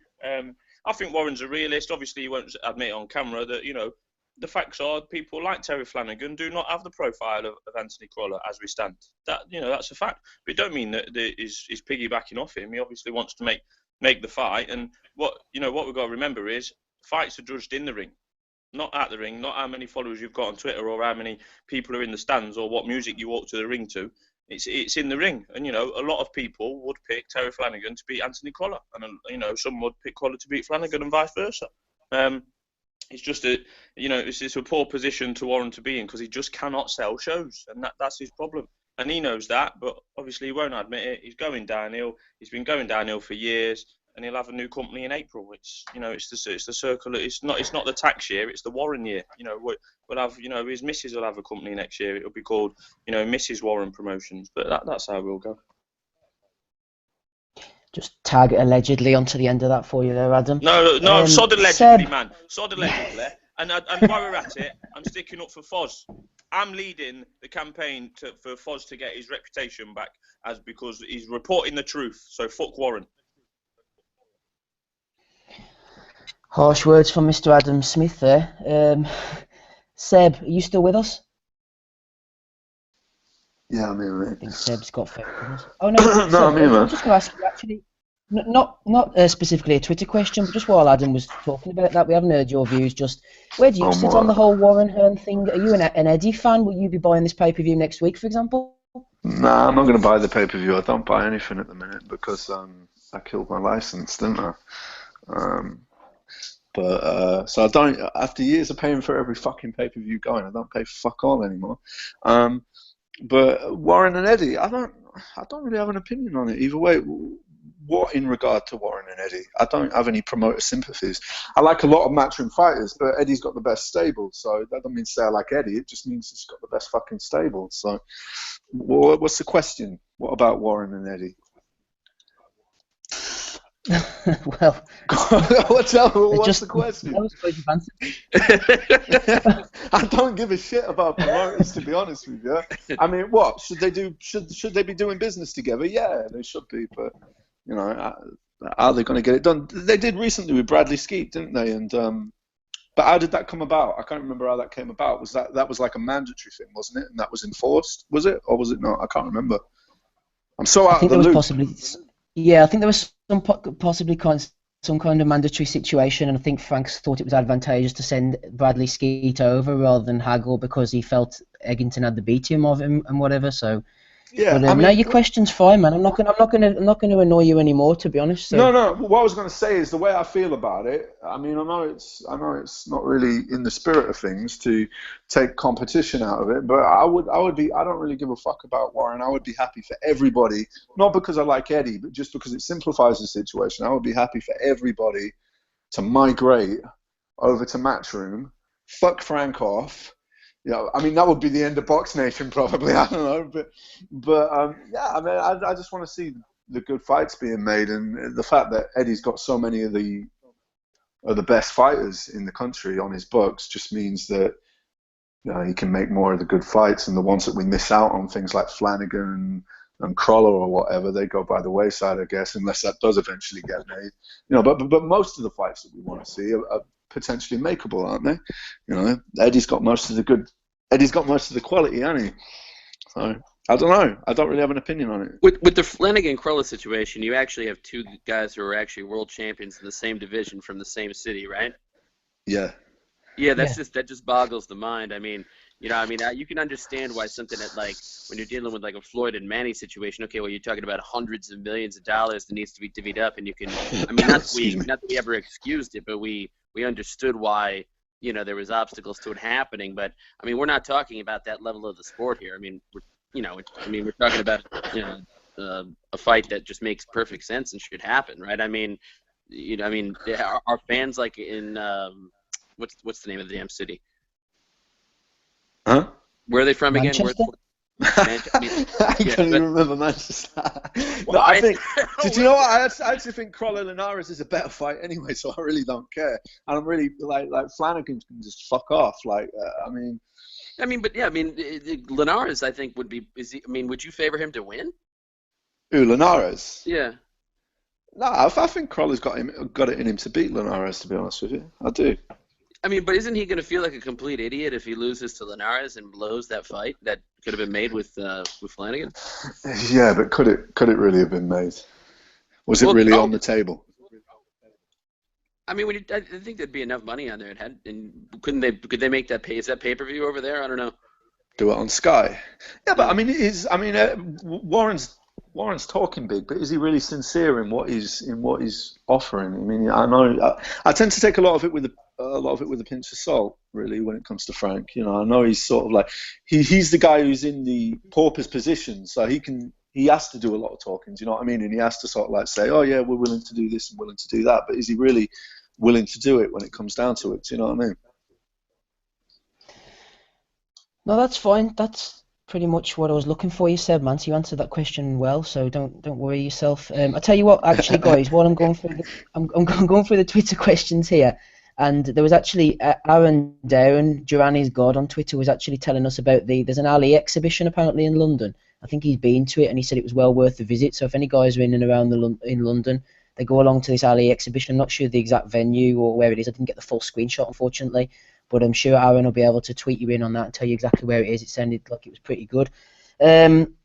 Dave Lee, this is going back to our sort of Kovalev Ward chat, actually, but Liam Wynn on the Facebook page is asking you, if I can just bring it up, sorry. With the news of Ward versus Kovalev being made, when we think of our own star, Sir Joe, when he fought at super middle, moving to light heavy, can the pod discuss how he would have fared against a Kovalev and break down how a fight between Sir Joe and Kovalev would have gone? How do you think, Dave? I need to really sit down and think about it properly, because as people who follow me on Twitter may know, I'm not Calzaghe's biggest fan. And in terms of talent, I rate him, but I think a lot of his career was wasted with really shite WBO title defenses. Yeah. Cheers, Frank. It was towards it. From 2006 to 2008, I can't fault what Calzaghe did. That's when he really stepped up and he showed how great he really was. But he wasted a lot of his prime, so it's hard to judge. What Kovalev has done so far. He's fought some good names and really dispatched of him. And just on I don't want to stray too far from the question, but just on Kovalev, I'd like to ask Donny. Donny, how big is Kovalev in the States? How big a name is he? Well, for television, I think he's good. Ticket seller, it's hard to tell because what happens is that he took the fight with Hopkins. I wasn't there. I don't know what attendance was like there. His fights with Pascal happened in Montreal because that's just sort of not just a boxing hotbed in general, but also just particularly a hotbed for the light heavyweight division. With all the fighters that they've had up there over the years, in that particular division, it's been a good place. You have Stevenson, you also have Butte, who makes his home out of there as well now. So doesn't he? Or not? Was it Butte does? Yeah, right. So that's been a good fight town in general and a good fight town for the light heavyweight division. So his most recent appearance has been on the road, so to speak. So. When he comes back to the States, I think if they put it in Vegas and they hype it up, the way it should be hyped, and they do the 24/7, they'll make it into something big. I see some don't believe it will fill out that arena. 18,000. It's a big ask for a fight like that. I don't think it will. That's a big arena, the T-Mobile, isn't it? Is it 20,000 and 18,000? the reason I asked, I mean, I get the sense that Kovalev should be a lot bigger than he really is. When you judge what he's done, when you judge what he's done so far and how he's dispatching fighters, and he's just his whole aura and the way his characteristics in the ring. I mean, he should be a promoter's dream.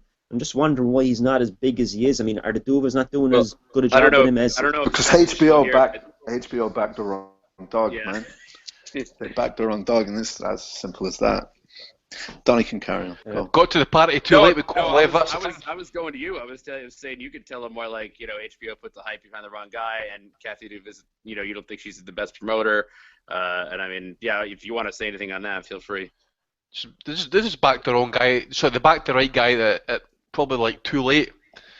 Really, because what is he now? 32, 33, Kovalev. So 33, really, isn't he? So really, you think about he's hit his prime, probably just coming down off the backside of it now. So, I was so glad that this fight's happened, because it was really getting to the point with Kovalev that he was just going to have to fucking pick any top 10 ranked 175 fighter and just destroy them until someone had the balls to step up and fight him, because we know that Avoid Honest isn't going to fight him. But so fair play to Ward, But really, a lot of people would probably say, if without Ward and without Stevenson, Kovalev really was a kind of guy. Well, he's a good fighter, but who's he really beaten to prove that he's one of the legit fighters in the sport?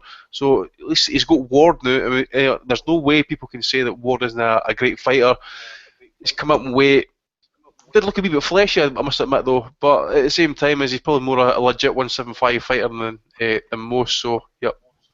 Yeah, to go back to Steve's question there, as I said, I'd probably have to think about it more. As possibly Calzaghe's proven more in the sport than Kovalev. At the same time, Calzaghe, while he had a good chin, he did get dropped by guys like Byron Mitchell and even guys like Kabari Salim. That non-entity dropped him as well. So, I mean, Kovalev is a serious puncher. So it would be an interesting fight. I mean, Calzaghe. I mean, one thing I'd say about Calzaghe is he showed great adaptability. I mean, especially in the fight with Mikhail Kessler. I mean, the first 4 or 5 rounds. I remember watching that. Got it rough enough. I remember watching that fight live, and after the 5th round, I was thinking to myself, "Oh, Calzaghe's in serious trouble there." But he made the necessary adjustments, and he ended up running away with the verdict. One thing he took away from Kessler, mate, was his uppercut, because he caught Calzaghe at least 3 times with uppercut, and I think that maybe the third one with that chin dome, you could see Calzaghe just let out a big fucking sigh of breath, and he was clinging on for dear life. And if you look at it, really, Kessler never really threw that right uppercut much afterwards. Well, Calzaghe found into the body as well, I think, didn't he, in the middle of the rounds? Yeah, well, he went into the ring with knuckle damage, didn't he, Kessler? I remember reading that prior to the fight. Afterwards, he was asked about it. In fairness to Kessler, I mean, he's the complete gentleman. He refused. He didn't blame it. I remember it, mate. He was asked a question before the fight, because they had a kind of training session for the press beforehand. A lot were in there. He was actually asked about his hand. He says his hand was fine, and then he used to say after the fight, he says, "Look, it's okay. The hand was not that great, but I'm only using it as an excuse. Better man won the fight." Total class act. Yeah. So I mean that's. I mean, I don't. Kessler refused to make that as an excuse, but as you said, he didn't throw it a lot after the 5th or 6th round. But as I said, full credit to Calzaghe. He made the necessary adjustments in that fight.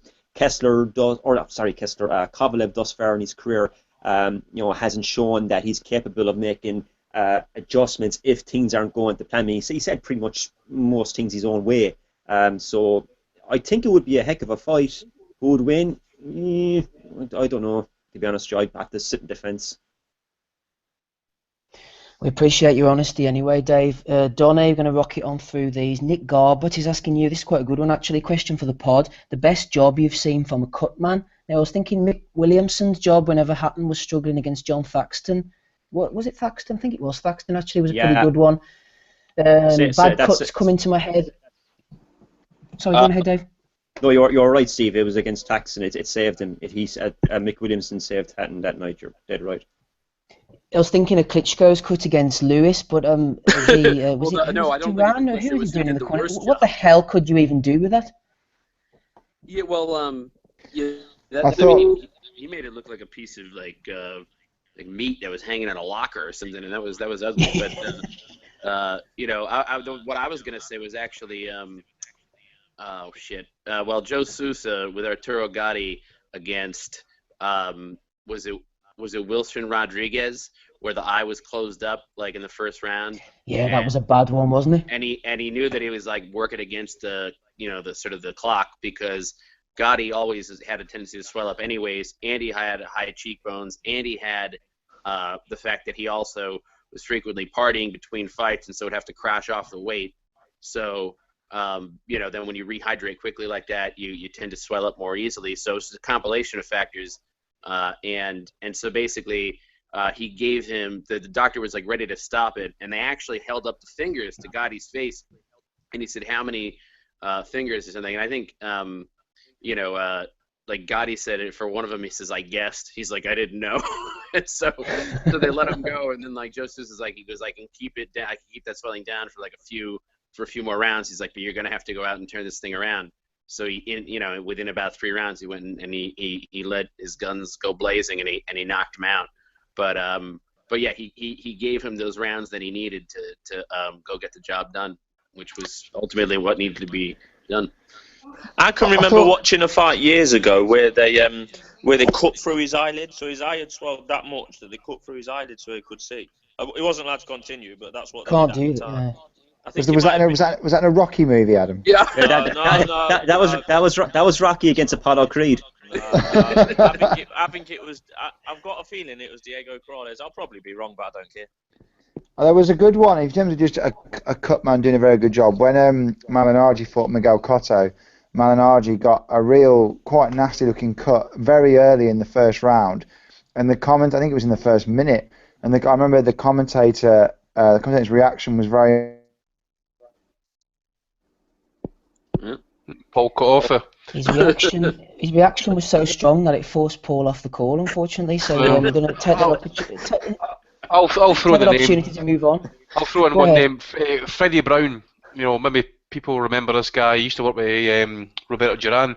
Anybody remember the bad cut on Marciano's nose against Izzard Charles? Well, they used Monsel's solution for that. That's illegal now. It doesn't fucking matter. But anybody can stop. Fuck's sake, man. He got his nose cut. He got his nose split in a fucking fight, and they managed to get him through it. Fuck me.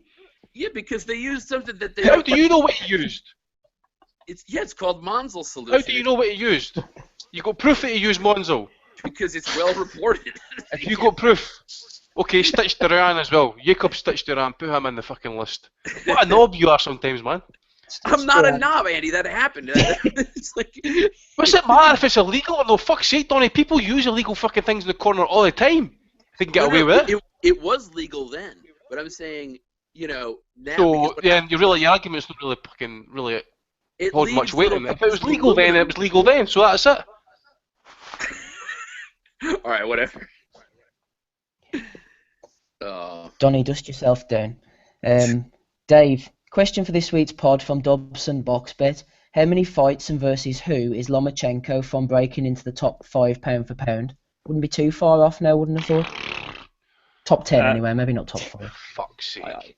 I'm the wrong person to ask about pound for pound because I don't really. That's Roy Jones. Yeah, he said something about he was behind top 3 Ward, or something like that. But he was number 2. He was behind. What did he say? Behind Ward or? I think he said Ward was number 1. Lomachenko was either number 2 or number 3. I'm like, fucking hell.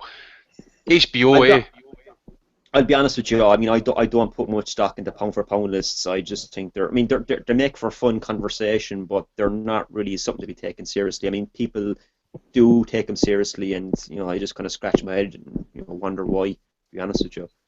I remember when Hatton fought Pacquiao a few years ago. They were billing it as the pound for pound title, and I was like, what? Don't worry about pound for pound, Dave. It's all subjective, objective. Yeah, it is. Yeah, exactly. Yeah. But I mean, in terms of Lomachenko, I mean, if he keeps going where he's going, he's on the path to becoming the next breakout superstar. Yep, no, he certainly is. That's the knockout against Martinez was the first time, I think, in his short pro career where you could really see. I mean, this guy is a complete boxer and a super talent. I mean, we always knew he was, but as we touched on there last week, I mean, he's been going through the motions in a couple of these fights where, the Martinez fight, you could really see how much of an exceptional talent he is. So let's hope we see more performances like that, and he will be on course to becoming a big star in the future. MC McKetch, good buddy on Twitter, sends us in a few values and whatever each week. Here's a question: can we have Paul Smith Jr. versus Joe Smith Jr. in the good versus evil battle, to use the name Smith Jr.? You know what? I think Paul might struggle to get down to the weight, actually, the way he's been looking lately. So it's actually good to see a guy with Smith. If Joe landed a right hand like that, he'd knock him out. It's good to see a guy actually saying Smith Jr. can actually turn up as underdog and actually win for a change, yeah? Poor Smigger. It was only a matter of time before he got a bit of grief. Tell you what, Andy, though, hold on to that thought, because we're moving from Smigger on slightly up in levels, not much though, onto a Roberto Duran question, which I think you're going to be enjoying. Yes, wait now. I'm just going to get my cock out. Hang on. Right, on you go, mate. There we go. Well, don't make a mess whenever you do. Right, the Manasseh Mauler on Twitter. We haven't had that for a few weeks. Sorry, mate. Heard on another podcast.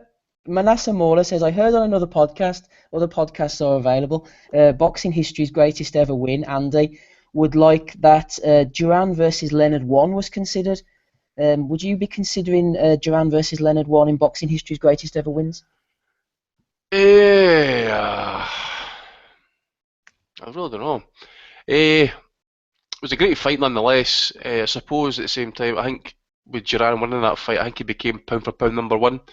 It really did cemented his legacy, at least, because he came up in weight, as I say, he fought something like 60 odd times at lightweight, cleaned out the division, he steps up and fights Ray Leonard. Well, he had a couple of tune-up fights, obviously, but I wouldn't say it's one of the greatest fights. I wouldn't put it in my top 5 anyway. I'd maybe be quite hard pushed to put it in my top 10, but it's still it's a great fight nonetheless. You know, ferocity.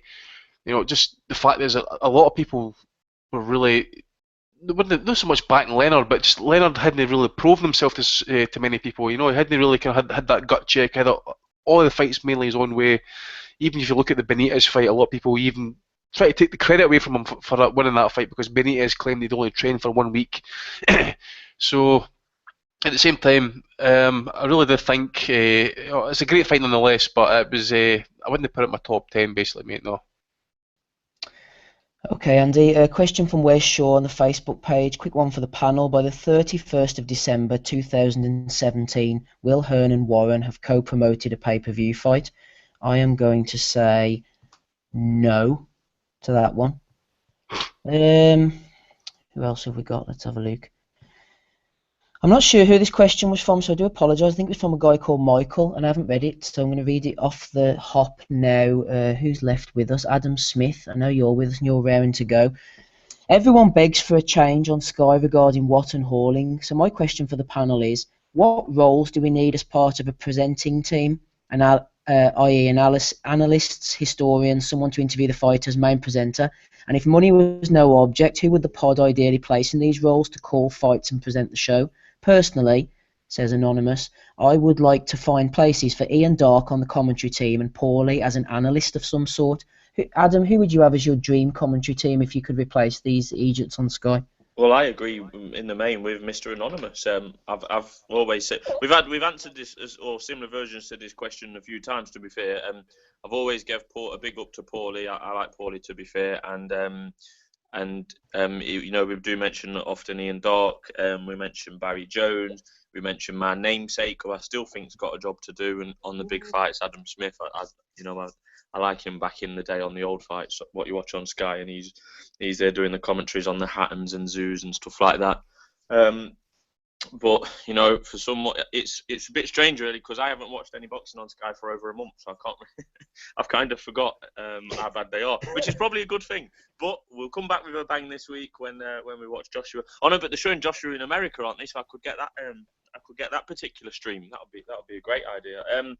Yeah, I like Paulie. I like Ian Darke. I like Barry Jones.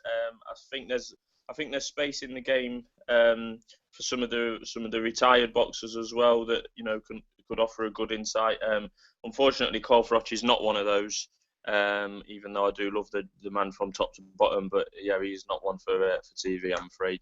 But yeah, anything's better than what we've got now. And I'll just say, on a completely different tangent, the missus has just said, don't let Andy present anymore. And I said no. And the next question was, has he become a casual as well then? Which is a valid question, really. You're casual now, Andy? No such, mate. To be honest, I'm you know, when I'm doing the hosting and stuff, I spend I get a lot of, my week's basically made up with people sending me questions, points of views and stuff like that. And what really fucked me off was, well, you probably heard the last time I hosted was Wilder against Povetkin fight getting called off on the Sunday. Yeah, and you went off on one. I was fucking raging at that, mate. I was really raging. And then I think about a day later, fucking Canelo says he wouldn't fight Golovkin, and that just fucking really did fucking really set me off. Because you see me in that DM chat, I'm like, fuck boxing, fuck the podcast, fuck yous all. I just couldn't believe it, because 2 fights I was really looking forward to, especially that Wilder Povetkin fight. Was really looking forward to it. I think, no, the whole boxing world was looking forward to it, and it just really did the harm. Fucking raging. So ever since I stopped hosting, I'm not stressed as much. I didn't really give a shit. Passed all that on to Steve, who's got about 15 kids who work full time. And you Catholic put all boy. the stress onto him. Yeah. And he already lives in Ireland. I mean, as if his stresses aren't enough. Well, there's that as well. I don't know if Steve enjoys doing it or not, but I must admit, I'm actually kind of, because you see, Steve, I don't know what you feel like, mate, when you're hosting it, if you feel obliged to watch everything. I did. I think I felt obliged to watch shit, because at the same time as you try to speak about it, not everybody's watched it and stuff like that. So you say, right, okay, I've done my bit, I try to tell everybody about it, but then I was like, nah, fuck this, because I'm watching all these fights just in the fucking hope I'm going to get a couple of good ones, and it's not going to happen. As I did say as well, as if Kovalev Ward hadn't happened this year, I was thinking about jacking it in altogether, and just hopefully, touch wood, touch my fucking plums, that this fight doesn't fall apart because of an injury, a cut, or fucking Jesus arrives at his fucking front door. Just get that fight to happen. I don't give a fuck how it happens. Any other fight in the sport, I don't give a shit about, as long as Ward and Kovalev get it on. Because I've gave up on Gonzalez against Estrada. I seen Donnie last night at the wind-up trying to fucking troll about Gonzalez, which we'll get to if you want to get to. You just said I gave up on it. Eh? That's what I said. I said that he better fight Estrada or Inoue next, because that's the... No, he said something along the lines that Gonzalez is, I don't know, he's bored to watch now, or something. I can't remember what something he said. I didn't say he was boring to watch. What were you fucking wasting? I was going to my bed. No, you were saying Gonzalez has only got himself to blame. He's all about moving up weight to fight that Cuadras or whatever his name is. All right, that's not a bad fight, but I mean, after that's that, a fucking good fight. Yeah, well, compared to Inoue or an Estrada rematch, it's not. Well, I was saying, forget about the Estrada rematch. So why would he go? Why would he go and wait straight away to fight Inoue right now? I mean, get in there, get a title, get Kudras, and then you've got a unification fight. You've got a unification fight there waiting for you in Japan. Big money. I don't know.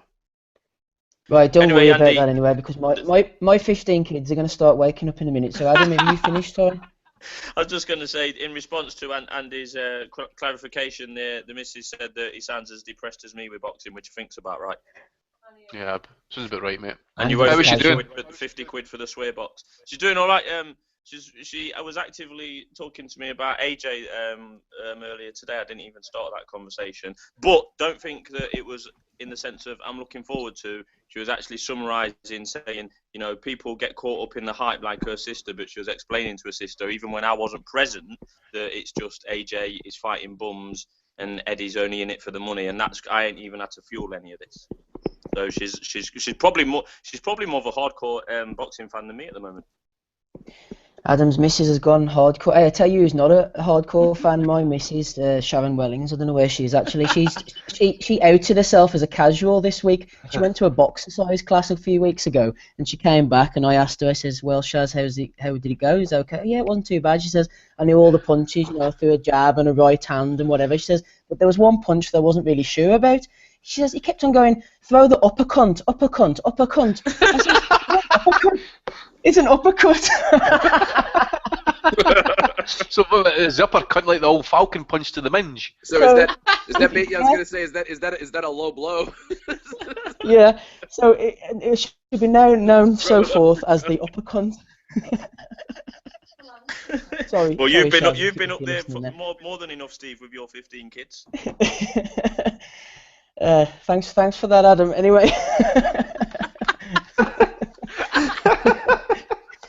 Oh shit! Sorry. I do apologise to the Wellings family. Wait, was that? I missed that. What did he say? I'm not repeating it. Repeat it. Go on, I missed it. I was watching. I said about the uppercut, and he says that you've been up there many times. Because he has 15 kids. Aye. So he's a gynecologist. I haven't been up it 15 times, Donny. So do the math. That's all I'm saying. Right. Right. Come on. Enough of this nonsense now. I want quick answers from you, please. Who's left on the call? All of us. Your next one is Seb, isn't it? Seb, in the past 10 years, has there ever been a boxer with 10 defeats or more who is as good as Salido? 10 or more? Well, you know, he's saying with a lopsided record, basically, who can hang as well as Salido can, given the fact that... No, probably not off the top of my head, no. I mean, no, there's got to be some, surely. Let's have a think about it. Glenn Johnson, but, I mean, he's... Yeah, it's a good show. Glenn's seen better days, though, really, eh? Well, we were talking about in the last 10 years, wasn't it? Yeah, I suppose. Yeah, no. I think the question was, in the last 10 years, have you seen anyone with all the losses to be on that level? Yeah, Glenn Johnson is a good shout. I've got a left field one. Ooh.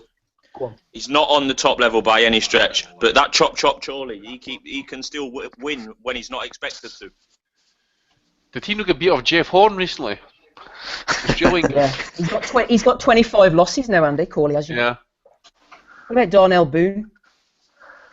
No, we doing all top level. Cliche now, that is Darnell Boone. Boone's not top level. No, he's not top level, is he? Well, Who's a Dingaling man? Does he have a top level?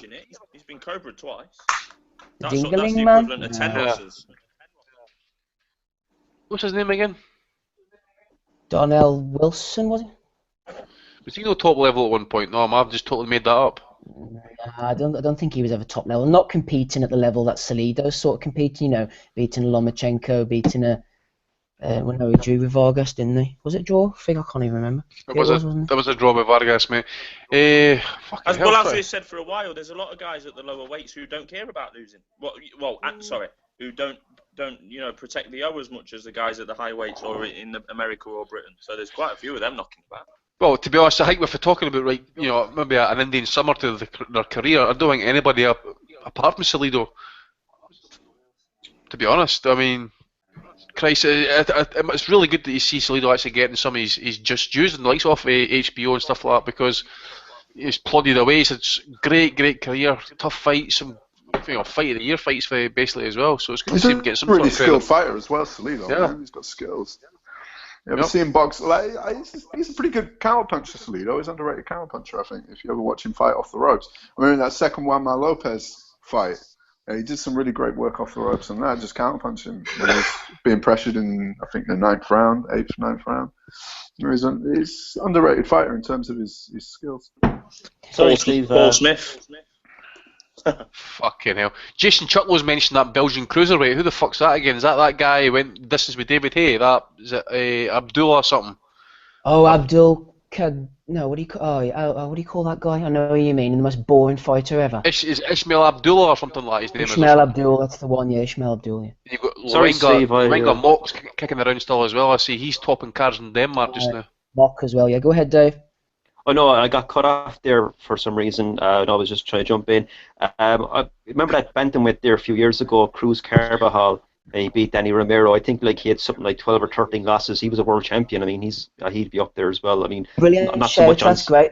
Yeah. He was the guy who was much contracted to Banner Promotions, wasn't he? And Tommy Egan was trying to pimp him out for every man and his dog. He was supposed to fight Martin Lindsay around that sort of time.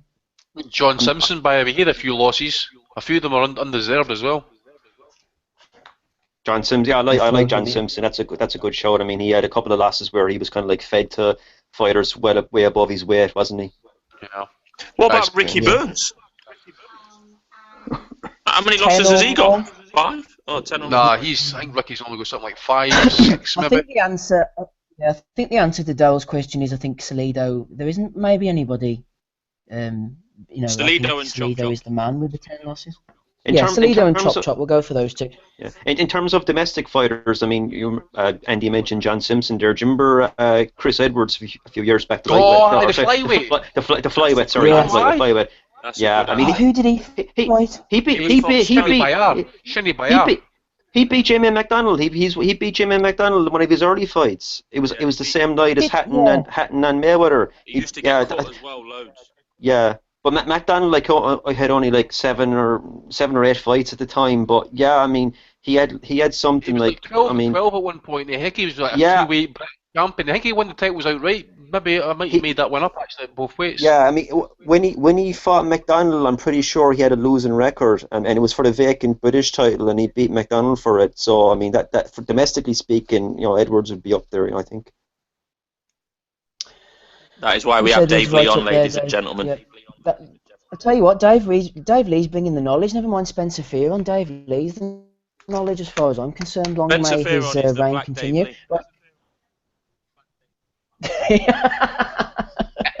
Couldn't put it better myself. I think we had another couple of Twitter questions, but I've accidentally deleted them. So apologies, guys, if I can't get to you. We're going to move on to Bellew of the Week anyway. And we've also got the AJ chat and Keith Thurman chat as well still to come. So there's plenty to keep you guys occupied if you're listening on in the YouTube at the moment. Get your Bellews gathered together, guys. I've got a load on my phone here, which I'm going to go through first, and then I'll take it out to the panel, the esteemed Bellew of the Week. First nomination goes to Cameron Luke Miller. He actually blocked me, Mr. Miller, as soon as I retweeted this, and I made a little bit of a sarky comment actually. Upon news of Anthony Crolla and Jorge Linares being made, Mr. Cameron Luke Miller tweeted into Matchroom Boxing and Eddie Hearn, and he said, "Crolla Linares, what a time to be alive. Thank you, Matchroom Boxing and Eddie Hearn, for another great night of boxing on our shores." So I proceeded to retweet Mr. Miller with taking the piss out of his "what a time to be alive," and he proceeded to block me. And he joins quite a small but auspicious club of blockings. I'm actually blocked by 4 people now. Dan Raphael blocked me. Scott Quigg blocked me, even though I've never actually directly tweeted him. And I'm also blocked by darts legend Mervyn King. We had a bit of an altercation a while back, and it ended up in me labelling him Mervert, and he didn't quite like that. So sorry about that, Mervyn. Wait, why did that Dan block you? I don't know. I can't remember, but I probably did tweet something to him at some point. So he's a fat Dan me blocked. Right, nomination. I'm not sure who sent this one in again. Apologies for that, but it's for Mike from Weymouth, who actually sent this letter in. I think it was an online letter into some establishment. I don't know who he sent it into, but anyway, he said, Mike from Weymouth said, "I went back and watched the Thriller in Manila again, and with all the gifts he had, one thing I would say is that he, Ali, had a bit of a slapping style to his punches, much like Joe Calzaghe or James DeGale. I'm not sure whether you agree, but do you think the power he would be had be enough to seriously hurt the beasts that roam in the glamour division nowadays? I don't see him having the power to stop an Anthony Joshua or a Deontay Wilder or even someone like a Mike Tyson back in his peak." Fucking hell. That has to be a trolling letter, doesn't it? Mike Jesus. from Weymouth. That's a belter. Thanks, Mike. I hope you're listening. We love you. Come on, join in. Right. This is a nomination, in fact, for the BBC. It's actually sent in from Moynshire, and it said it's not like it's a world belt. The winner is mandated for Zlatan. And the BBC were labelling, Andy, you can clear this one up. I think you sent this one in to me. What were the BBC doing? Were they saying that Linares held the genuine title and this was a unification? There's some sort of murky water over that, isn't there? Yeah, I think it's something to do with, from what I understand, like Linares got injured, he was then put as Emeritus champion. He's now fighting for the Diamond title. So Eddie Hearn's going to fucking try and make this into some sort of unification fight when it's no. And Zlatan kind of holds the full title. And from how I read it or understood it, basically was that the BBC were basically calling Linares the full champion. I think that's how it was. That's fine. We'll nominate the BBC for that then, Andy. Thanks very much for clearing that up. Paul Webb, we actually have a nomination for you, surprisingly enough. I think it was you last week, Paul, that said that Amir Khan doesn't have a bad chin. Is that right? Can you just clarify that before nominating? Yes. Well, we had the debate, and obviously if one of our ignorant listeners wants to nominate me, then they can feel free. Oh, the hate is real there. Did you hear it? It was pissing out your voice here, Paul. You couldn't hide that one. Well, you know... Paul, it's you... Go on, mate. No, I was just going to say, you've been nominated from Robel Damaster on the Facebook page. He says, Amir Khan, or as he calls him, Amir Khan, does not have a bad chin. Bellew of the century. Well, anyone that's obviously got the level of maturity to change a fighter's name to Amir Khan, I clearly have to take their nomination with real sincerity, and I apologise for using facts to bring up my argument. But no, okay, I apologise to our Facebook listener. I hope he has a great time. And I stand with him. Donnie, go kill yourself. Poor Donnie, he's getting it rough tonight. I read a comment somewhere, I think it was on Facebook, that said that Andy is got past beyond being nasty to Donnie now, and he just cuts him off whenever Donnie makes a point. And earlier, when Donnie was trying to make a point and Andy was just ruining him, I thought, I bet that guy on Facebook's going to be raging when he listens to this show. Listen, if anybody listens to the show, me and Donnie go back for fucking...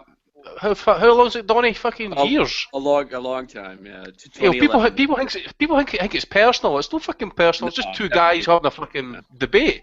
Yeah, just that I'm an angry fucking pain in the ass. No, absolutely not. No, it's all fun. That's what Josie Fritzl's wife said. Exactly. Moving on. What did he say? Frank, what? Google ahead, Joseph Donnie, Fritzl when you're at it, Donnie. I was gonna say, yeah, it was all fun. It's like, except that time when Andy was trashed out of his mind. Oh, fucking it. When was that? Well, when you were after the Tyson Fury fight. Oh, that was I interrupted quality. you and you said, "Fucking hell, Donnie, I'm gonna rip off your head and kick it down the street." Poor Donnie. Right, listen, anyway, forget about Donnie. It's Frank Warren TV who's getting the grief next. He's been nominated as well for the Bellew of the Week. Jazza Dickens wrote, it's not about the money, mate, not worth the tree it was cut from. It's all about the history for me, about the Rigo fight. And Frank Warren says, this is what boxing is all about, ! It doesn't get any bigger than taking the best in the world on for a world title. I'm not sure why Frank's really getting a nomination for that, but anyway. It's right, isn't it? It's the best fighting the best, Frank. I agree with you. Also, nomination for Sky Sports Boxing. Can you make it 3? Vasyl Lomachenko. Terry Flanagan lays down a challenge to the Ukrainian. I think it's Terry Flanagan who's getting the nomination for that, actually, not Sky Sports Boxing. You could see him giving Lomachenko a good fight there, maybe, you never know. Okay, so the next nomination is for John Wayne Hibbert. This was sent in from Oren. Can't wait till the 25th. This belt will be mine. I'm in the best possible shape. Massive thank you to all my team. Hashtag WBC Silver. And then he put up a picture of the regular green WBC belt. So John Wayne Hibbert's getting nomination for that. He's having his little bit of WBC Silver glory, isn't he? Oh, I mean, the WBC the now should be getting put in the same bracket as the fucking Panamanians. Absolute crooks to the highest order.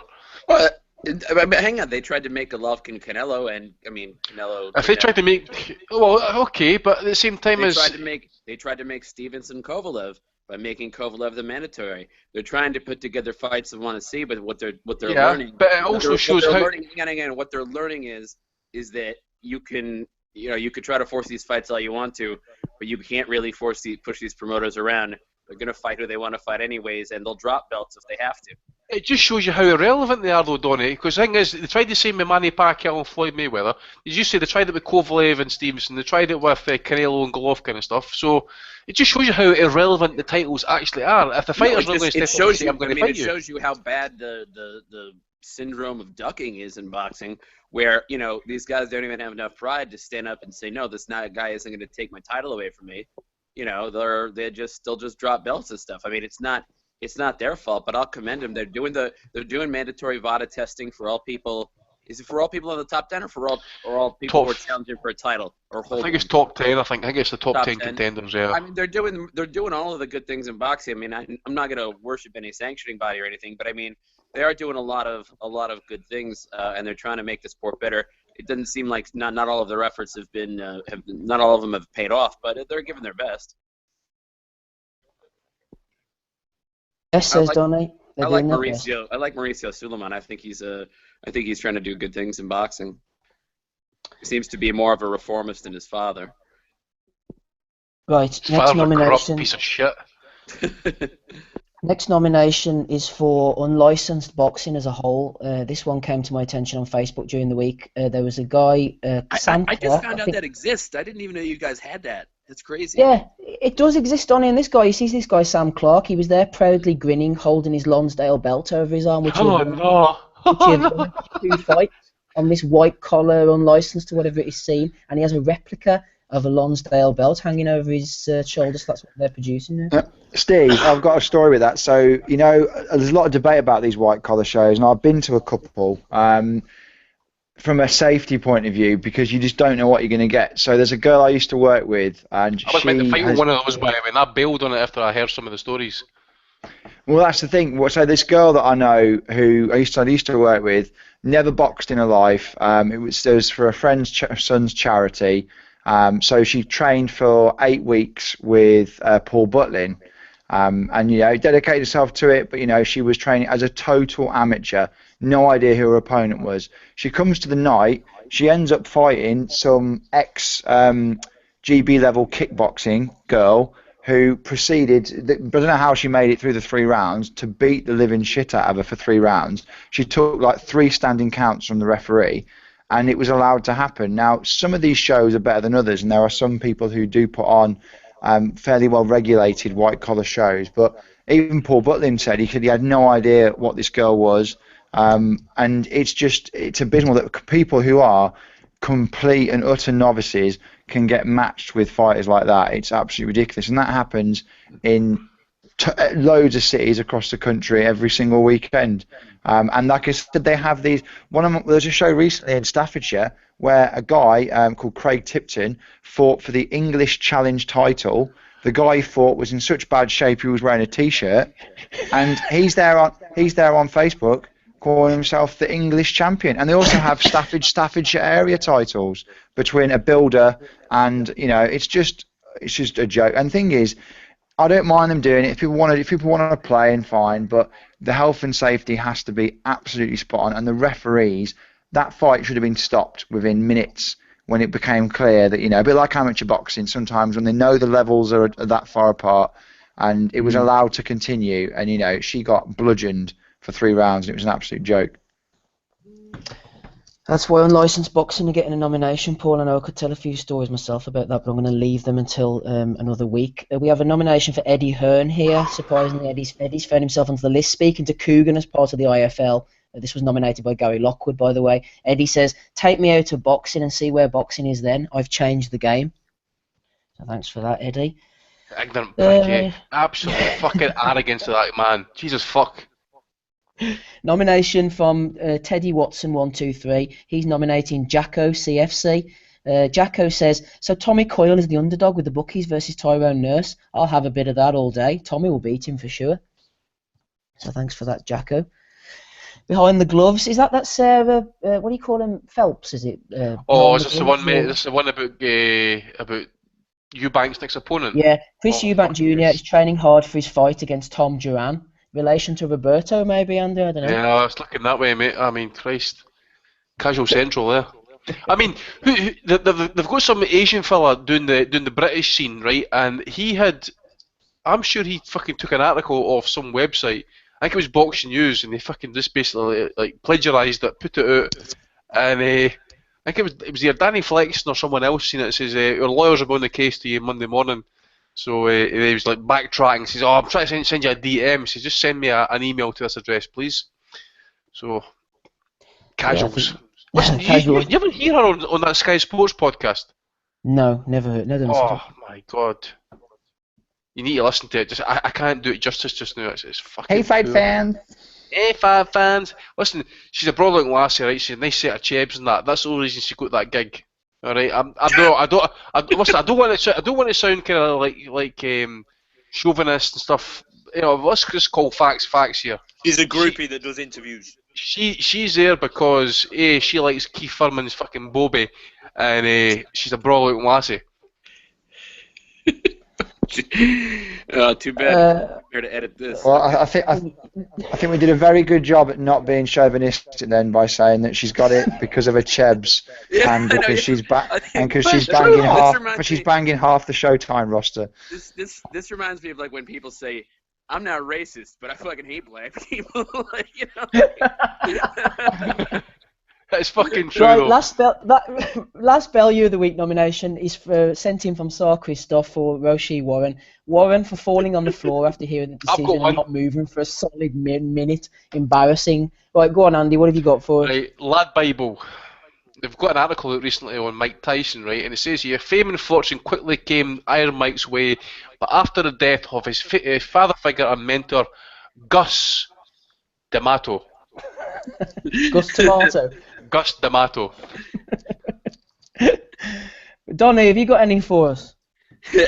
Andy Patterson. I'm not a chauvinist. She got that job because she has a nice set of chebs. As that says, man, there's absolutely nothing wrong with telling the truth. Adam, have you got anything for us? No, I've not. Dave, Lee, anything for us? Yeah, I've got one here from a chap called Stephen Knox. He tweeted Eddie Hearn last night with a photo of next week's pay-per-view spectacular, and he said, "If Carlsberg did boxing cards," and as if to say, this pay-per-view is a spectacular and it's a dream card, and he got 60 retweets and lots of abuse. There's a god. Paul, any nominations? Yeah, I'm putting in Mike Coppinger. I've got the full tweet now. It's Fonfara will be back. He was pummeling Smith and then got caught with a wild haymaker. Not like he was outboxed in a clinic. Yeah, it was a clinical minute or so though. I thought. Coppinger's AIDS. He seems to absolutely hate boxing as well. I don't get it. It's almost as if like he's like, right, I landed a job at USA Today. I love basketball. I love ice hockey. Here you go, Mike. Go cover a PBC card. Oh. Here, did you see his comments recently on the PBC stuff and that it's like a lot of people are now saying that the fights are all competitive and it's it's all a waste of money. I'm like, where the fuck have you been sleeping, you cunt? We've been monitoring this for the last 18 months. Thing is though, Coppinger started this whole thing about how much he doesn't like PBC, and then he really enjoyed it. Like you could just tell, like I said, because the show was decent, and he was like, well. It was a good show, but regardless, it was not a worthy primetime main event. He's just he has a bee in his bonnet, and like I said, he doesn't strike for all the others complaints that I have about the likes of Kevin Iole and Fat Dan. You can tell they're genuinely and like Lance Pugmire, they're genuine boxing fans, and they write about it. This guy just seems like he's inherited this role at USA Today, and he's happier talking about UFC or hockey. So can't stand him. He's an absolute chancer, that fella. Absolute chancer. Aren't we all, Dave? Aren't we all? Seb, do you have any nominations?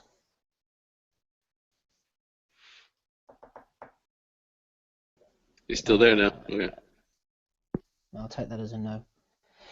Right, I'm going to go through the list and we'll see where we end up. Right, okay, so we have this week Cameron on Twitter, Mike from Weymouth, BBC Sport, Mr. Paul Webb, Frank Warren TV, Terry Flanagan, John Wayne Hibbert, Unlicensed Boxing, Eddie Hearn, Jacko, Behind the Gloves, Roshi Warren, Lad Bible, Andy Patterson, Stephen Knox, and Mike Coppinger. Dave, who's getting your vote this week? The Lad Bible one made me laugh, so I'll go with that. Okay, Adam? John Wayne Hibbert, please. Andy? I'm going to go for that white collar boxing with the fake British title. Okay, Unlicensed Boxing. Donny? Yeah, I was actually going to go for that too, although the Mike Coppinger one was pretty good as well. I'll go with unlicensed boxing just so we can have a winner. Paul? John Wayne Hibbert, just because of his own confusion around the pretend title he's about to win. Was there a 2-2? Yeah. Seb? Right, okay. Well, it was between three for me. Cameron gets an honourable mention for his What a Time to Be Alive, Crawler against Linares, and Mike from Weymouth, that was a belter, but it must be a troll letter. So I'm going to go for unlicensed boxing, I think. I'm going to give them the victory. So unlicensed boxing, in all your many forms, please don't beat me up on the street. Congratulations. Yeah, Steve, just before we move on, can I give a wee shout out to Mark Nelson last night for that right hook that he took in that Centeno fight? I missed that, yeah. Should have better chin than Amir Khan has in his career, and I'll tell you that. Because he was standing there, he was wide open, he wasn't on balance, he was just wide open to the elements, he took that shot like a boss. It was on the chin as well, wasn't it? Yep, bang on the chin, as Jim Watt would say it. Yeah, fair play to him. Good lad, Mark. Just plugging my computer in so we don't bugger off early. What time are we on? Oh, God, we're doing it 10:15. We're not doing too badly, guys. A couple of big shows coming up next week, so we're going to move on to the previews. And there's only one place to start, really, isn't this? Is what everybody's on for, or waiting to talk about this show from the O2 Arena in London. They're going to go through the cards as best as I thought it was Thurman Porter.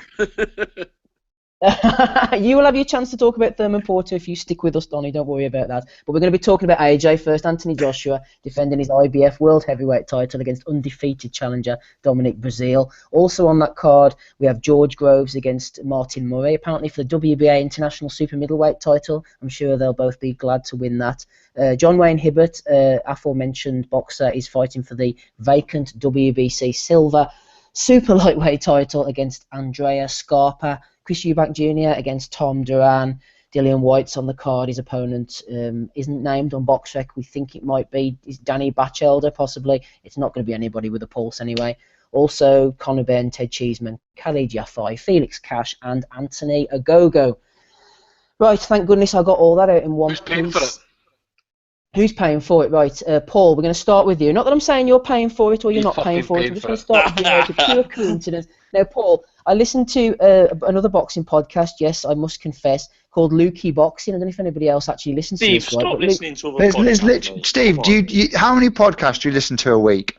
Do you do any work, Steve? I listen to them while I'm doing work. Hours and hours and hours. He's got to do something in between making the kids, because he knows he's boxing.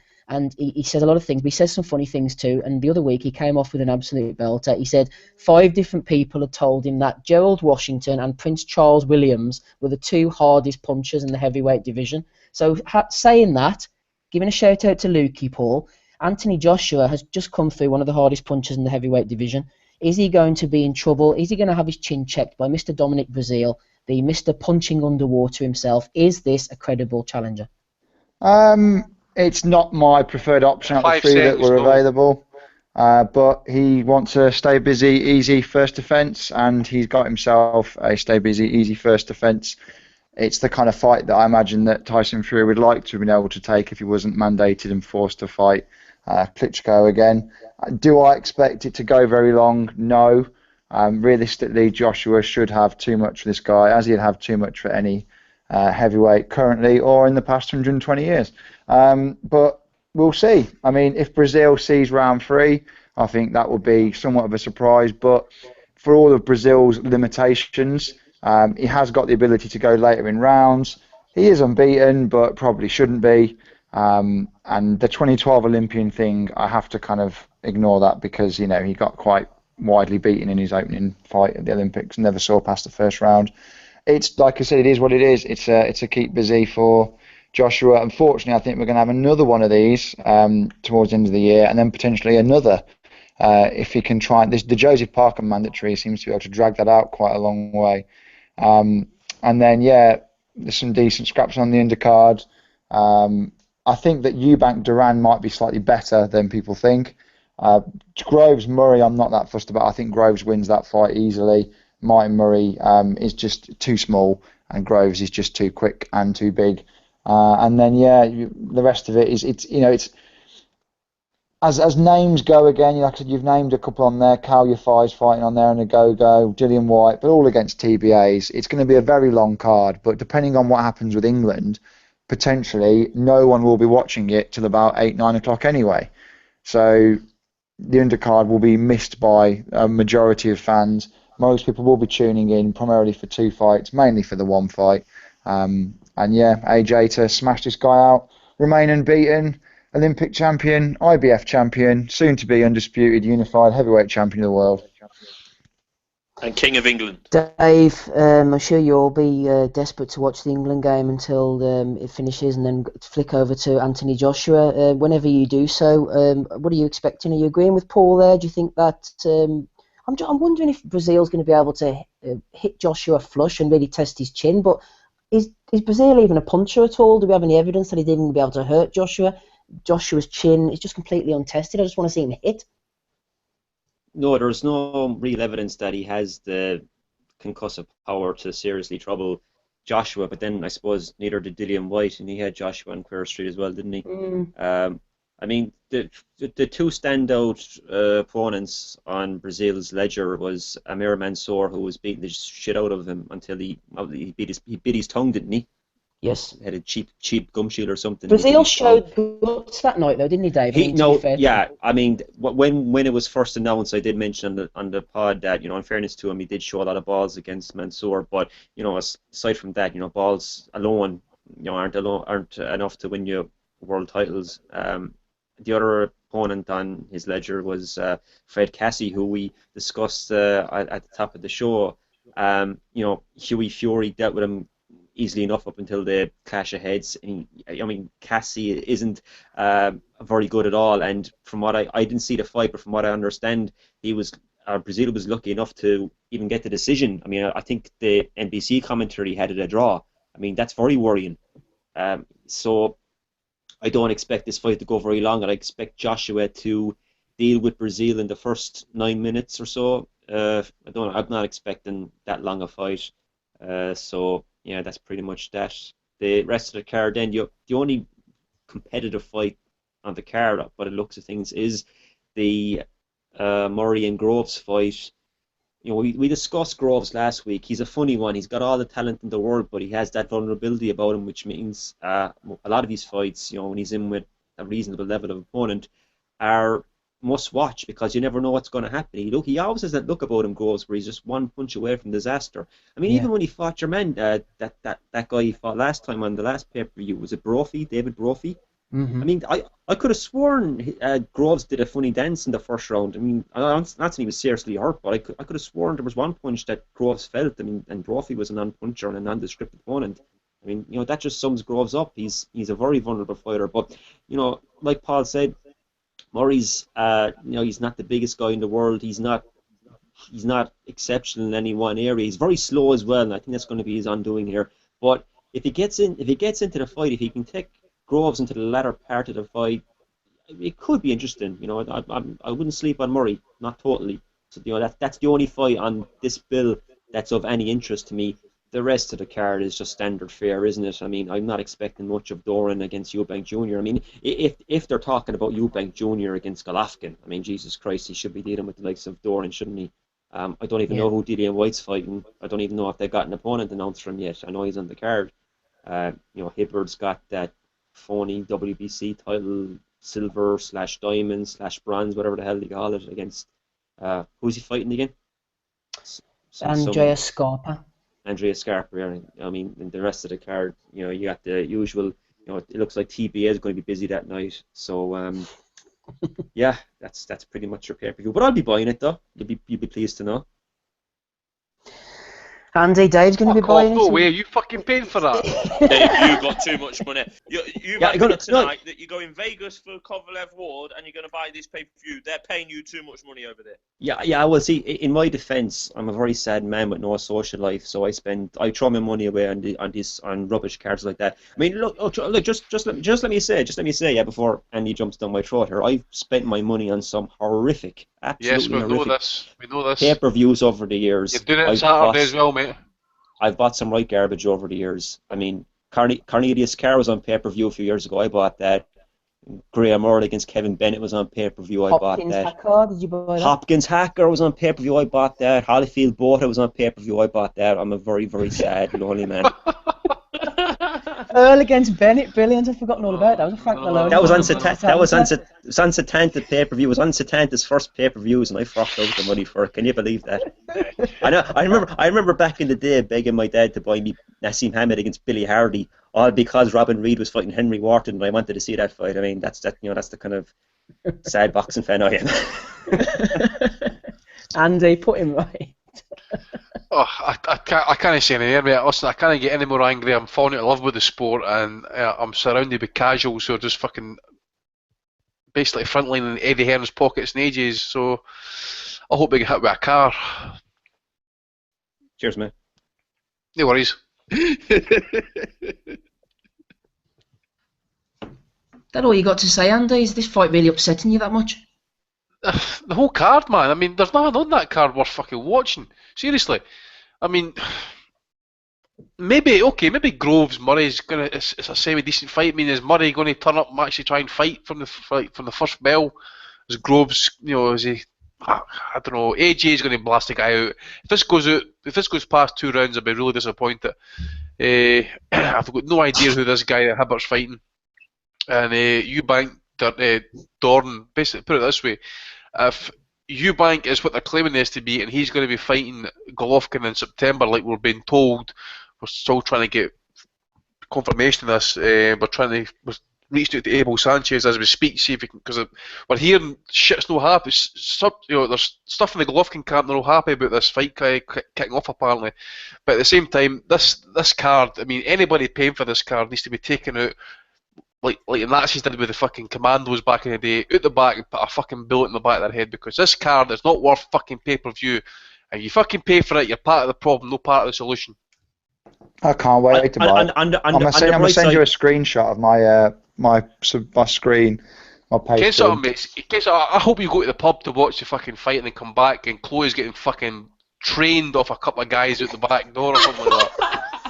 How is that any better than saying what the other guy said on the other pod about Paul Smith misses? That's disgusting, Andy. We are not going down to that level. On the bright side, I'll be able to give you a full review next week. Of what? Of what exactly? Of Joshua against Brazil. Oh, right, okay. What round he stopped him in and how he looked and his post-fight interview, what Johnny Nelson said, all that good stuff. I'm going for a 5th round KO. Donnie, what do you think? I think the big lump can grab hold of Joshua a couple of rounds and try and stifle him. Do you think that he could go 5? Jesus, I mean, what's his name? Almost. I mean, if he didn't bite through his tongue or whatever, Mansour almost had him going at 4. So, I mean, yeah, I think 5 would be the upper limit. He should have him out of there pretty quickly, I would think. Anything on the undercard that excites you? In fact, actually, what are you getting this on over there, TV-wise? Oh, I'll be at a wedding next week. Showtime. Oh, Showtime showing. Oh, yeah, it is going on Showtime. Although I don't know if that's just the Joshua fight. No, AJ's got the deal. I don't know about that, mate. But the AJ fight is definitely on. Oh, I know the AJ fight is, and yeah, they usually have the one right before it. So if that's Groves Murray, they will probably get those 2.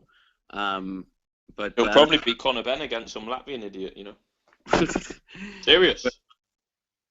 Not as the co-feature. Oh, honestly, mate, he was on last time. Conor Benn was on right before the main event. Yeah, but that might have just been a filler fight, though. I mean, yeah. You'll not get that, Donnie. I wouldn't have thought. No. We'll just get the 2. We'll get the 2 main ones, I think. But I won't be able to watch it because I'll be at a wedding, so it won't really matter. Who's getting married? One of my girlfriend's friends. Excellent stuff. We'll enjoy that, man. Are you going to miss Thurman against Porter as well, then? I'm going to make sure my phone's fully charged, and then, when I'm at the wedding, I'll, surreptitiously sneak out, and I can get NBC live stream on my phone, so I'll be able to, see it on my phone, so. And while you're sneaking outside, looking at your phone, who's going to be winning the Thurman Porter fight? Well, that's, honestly, it's kind of interesting because I wonder how it's affected Thurman's training and everything. With the, of course, it was scheduled. I was going to be there. It was going to be in I think it was April, or no, it was going to be in March rather, and I was going to be there. It was going to be in Connecticut, but now it got moved to New York, I believe. Is it New York? Or is it somewhere else? I forget. Anyways, it doesn't really matter. The point is that yeah, New York. But I think Thurman has said that the neck has been a little bit of an issue for him while he's been training. He said it's been sore and everything, but he said, no excuses and coming to the ring ready. I do give him the edge. I would have given him the edge in the beginning as well. There has been some discussion about whether the fight is quote unquote overbaked, so to speak. There's been some discussion about whether or not one of the fighters maybe didn't really want it. For instance, they've proposed putting Thurman in with Porter right after Porter beat Alexander, and Porter's dad didn't want it. He's like, no, it'll be bigger down the line. But for whatever you want to say about it, I think it's certainly two of the top welterweights in the game today. Probably both of them top 5, or at least close. And they're going to be squaring off, and it's a fight that the sport desperately needs. And I think it's going to be very good. I think that Thurman has been shown that he's been vulnerable to the body in the past. He's not taking body shots well. He's been hurt there, and Porter certainly likes to be getting inside and using his athleticism to. I think the best way that Thurman can win is to just keep the fight on the outside. We obviously know he punches very hard, and if he wants to make it boring, he can. He can kind of follow the Caleb Brook plan. I think that would be effective against Porter, or he could, just try to use his feet and just keep him at a distance the whole night. So I don't know exactly what fight Thurman is going to fight. Thurman hasn't looked that exciting in some of his recent fights. I'd be really great for him if he could make a statement here and stop Porter. I don't know if he has the tools, though. There was a time I was super high on him. I would have thought there was virtually nobody he couldn't beat, but he hasn't really shown that form of himself as of late. Yeah, and he has regressed a little bit. Apparently he's been sparring quite smaller guys, with Edna Cherry being the biggest of the group. So does that give something away regarding the tactics that Thurman might be employing, what he thinks Porter's going to be bringing to the table? This is another fight I've kind of felt interest away from, mate, in all honesty, because it's like this fight's been in the cooker for months, if not even, maybe even longer than a year, actually. I've not really been kind of keeping track as to who's sparring who and stuff. I know there's been some comments with Kenny Porter recently in regards to a sparring session. I don't know if it's related to these two guys or whatever, but I don't know if I'm just in the minority here, but I'm kind of starting to side with Sean Porter on this fight, because as Donnie says, he's brittle to the body, but I think there's still questions as well regards to his injury, and if Porter can just put it on him and just keep it on him, it's going to ask a lot of questions about Keith Thurman's fighting heart, in all honesty. We do know he's got a wee bit of power about him, but at the same time, he talks about how he's this exciting fighter. When the pressure's on him, he seems to fight off the back foot a fair bit. So if Porter just kind of gives himself a wee bit of breathing room, i.e. didn't right on top of him like he normally does, just give yourself a wee bit of punching room, I think Porter could do the business here. Yeah, Paul, I'm also siding with Porter, once bitten, twice shy. I think you joined me in picking AB whenever Porter fought Broner there, and I think Porter's actually going to have a little bit too much for Thurman. I don't think he's going to stop him necessarily, because he'll push him back, and I can see him definitely winning this fight. Would you concur with that? No, I was one of those that I thought Broner would beat Porter based on Porter's performance against Brook, but I think Thurman is, he's a good fighter. I think this is designed very much as a stepping out party for Thurman. I don't think that Sean Porter, I don't know whether I have him as top 5 at 147. I think his record flatters to deceive a little bit, and I think that Brook showed that he's very easy to nullify. I don't even consider Brook the best welterweight in the world, but he basically took away a lot of Porter's offense, which, considering that Brook isn't the fastest, he's a big guy, but he's not the fastest guy. I was very disappointed in Porter's lacks a real decent jab. He relies on power a little bit too much. But same thing could be said of Thurman, I suppose. He's still, even with the amount of fights he's had, and he seems like he's been around forever. I remember when he was dumped on HBO on an 8-rounder, and there was a big uproar that Al Heyman, back when no one knew much about him, has managed to secure that spot. So I think Thurman beats Porter. I think he might stop him. I think he has the ability and he has the power to do so. I mean, Porter will probably fall under the group of fighters who I seem to consistently back against Anthony Crolla and various others who will always surprise me. But no, I think Thurman stoppage. Adam, Thurman stoppage would have been on the cards from what I would have thought 2 or 3 fights ago, but I've gone cool on Thurman a little bit recently for whatever reason. I know he's had long spells of inactivity and maybe he has a little bit of an inflated view of himself regarding monetary issues, but are you a Thurman fan? I can't remember if we ever discussed it before. No, I'm not really that bothered.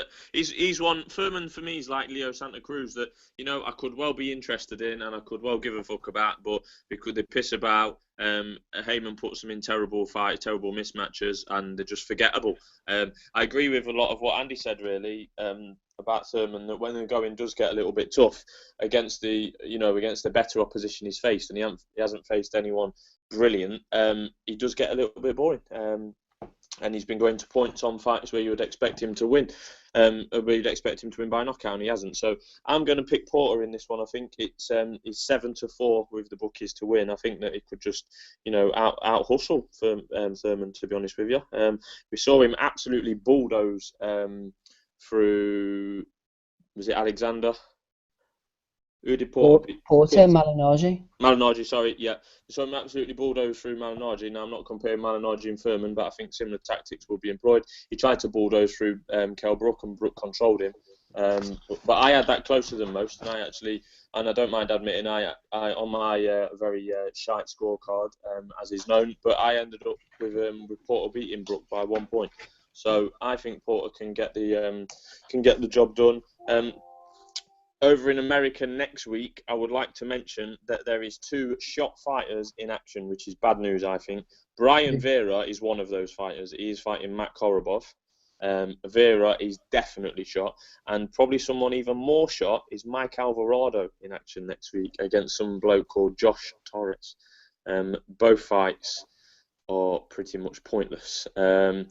I didn't get to mention on the old the pay-per-view, Steve. So yeah, I think anyone, Eddie will say this, and fights like this need to be on pay-per-view. We know why this is on pay-per-view, because Joshua is a phenomenon in the casual market, and people will buy it. That's fine. It makes a business sense for quite a few involved.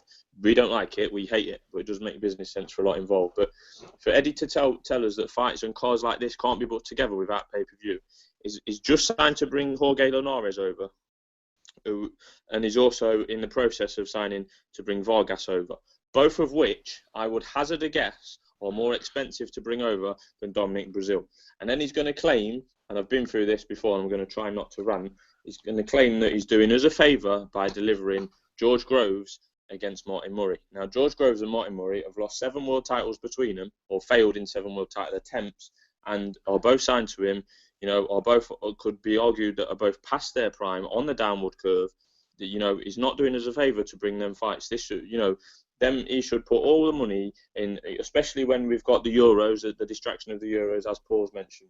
It should have Joshua Brazil as the main event, and then Groves and Murray, and then only a couple of undercard fights. But then what he does to try and justify the pay-per-view, he'll put Dillian White on, because he's in the forefront of the casuals, because he got blasted out last December. He'll put Chris Eubank on. He'll put Cal Yafai on. So he ends up trying to make out that it's a stacked cards. It is honestly disgusting.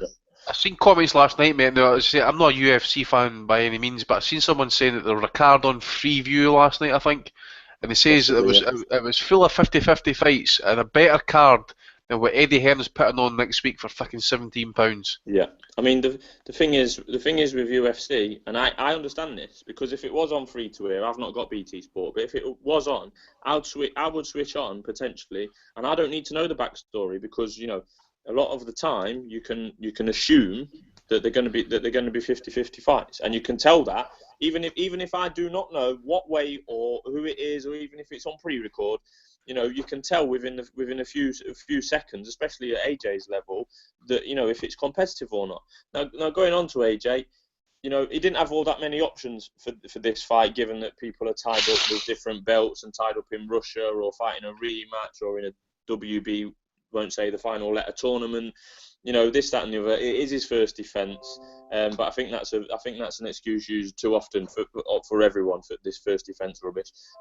Brazil shit. He was getting busted up by Mansour and got knocked down 2 or 3 times. I think he's too slow. And the thing what impressed me about AJ in the last fight, there wasn't much to be impressed by because it didn't last very long, was his speed. I thought, his speed, everyone goes on about his power and his athleticism, but I think his speed is definitely something that, is one of his main weapons. And Brazil will get nowhere near him. It'll get nowhere near him, and it'll last under 2 or 3 rounds again. His speed is magnified as well, Adam, by the fact that you've got these big stiff idiots in front of you. He's going to look even faster. Yeah, but the thing is, though, there won't be many out there that can rival him for speed, to be fair. So I think it's going to be a major asset for him going forward when he does eventually get round to the big fights. But after this, do we want to be delayed again? While Tyson Fury claims that he's retired after he beats Klitschko, and why Wilder has to fight Povetkin again and they get delayed, or whatever Ortiz is doing. While all this on the peripheries going on, we're going to end up I think we might actually end up with a Dillian White rematch this year before next year Joshua hopefully starts fighting the likes of Fury, Wilder, and I know others don't agree with me, but potentially David Haye next year. But I will not be paying for pay-per-view this weekend. Adam's not going to be paying, Dave. Good man, legend. Final word to you on Thurman Porter. I think you've already discussed AJ. Is Thurman Porter on Box Nation, Dave? No, it's Sky, isn't it? Oh, is it on a Sky showing it, are they? I think Sky are showing it, yeah. Oh, fair enough. How do you see it going, man? I'd expect Thurman to win, to be honest. The interesting part of the fight would be how Thurman deals with Porter. As Adam was saying, there is a danger of Porter out hustling them, but if Thurman is all he's cracked up to be, he shouldn't really allow that to happen. I mean, Thurman is a fighter who has stagnated over the last couple of years. I mean, he's been in some kind of treading water fights against the likes of Guerrero and Palazzo and what have you. But I think there is real talent there, and I think as what I think Paul or Adam was saying, this could be his coming out party. I think he could do a job on Porter. But it'd be interesting to see. Porter, to me, I mean, he's strong, he's aggressive, but he's very one-dimensional. He comes at you like a bull in the china shop, and I think once you figure him out, that's all he has. There's nothing else to him. So it'd be interesting to see how Thurman deals with him. But I don't think Thurman will stop him. But if he does manage to stop him, it would be a huge statement. But either way, Thurman victory, I'd expect. Thurman victory, says Dave Lee. Guys, I'm going to knock it on the head there. I think thanks to everyone for coming on tonight and for everyone listening as well. If you're listening in at the moment, then please don't forget to go over to the Facebook page and like it, subscribe on YouTube and subscribe on iTunes, and leave us a review on iTunes as well. If you want to give us a bit of a grief, whatever, then do so. Nothing less than 5 stars is acceptable though, so just bear that in mind. So we heard Dave Lee there. Thanks for jumping on the call, Dave. I'm also going to thank Adam Smith, who came on as well, Donny Baseball, Andy Patterson, Paul Webb, and Seb was on as well for a while, talking Kovalev Ward. We'll speak to you all next week, guys. Thanks for listening. All the best. Cheers. Vote leave. Fuck the EU.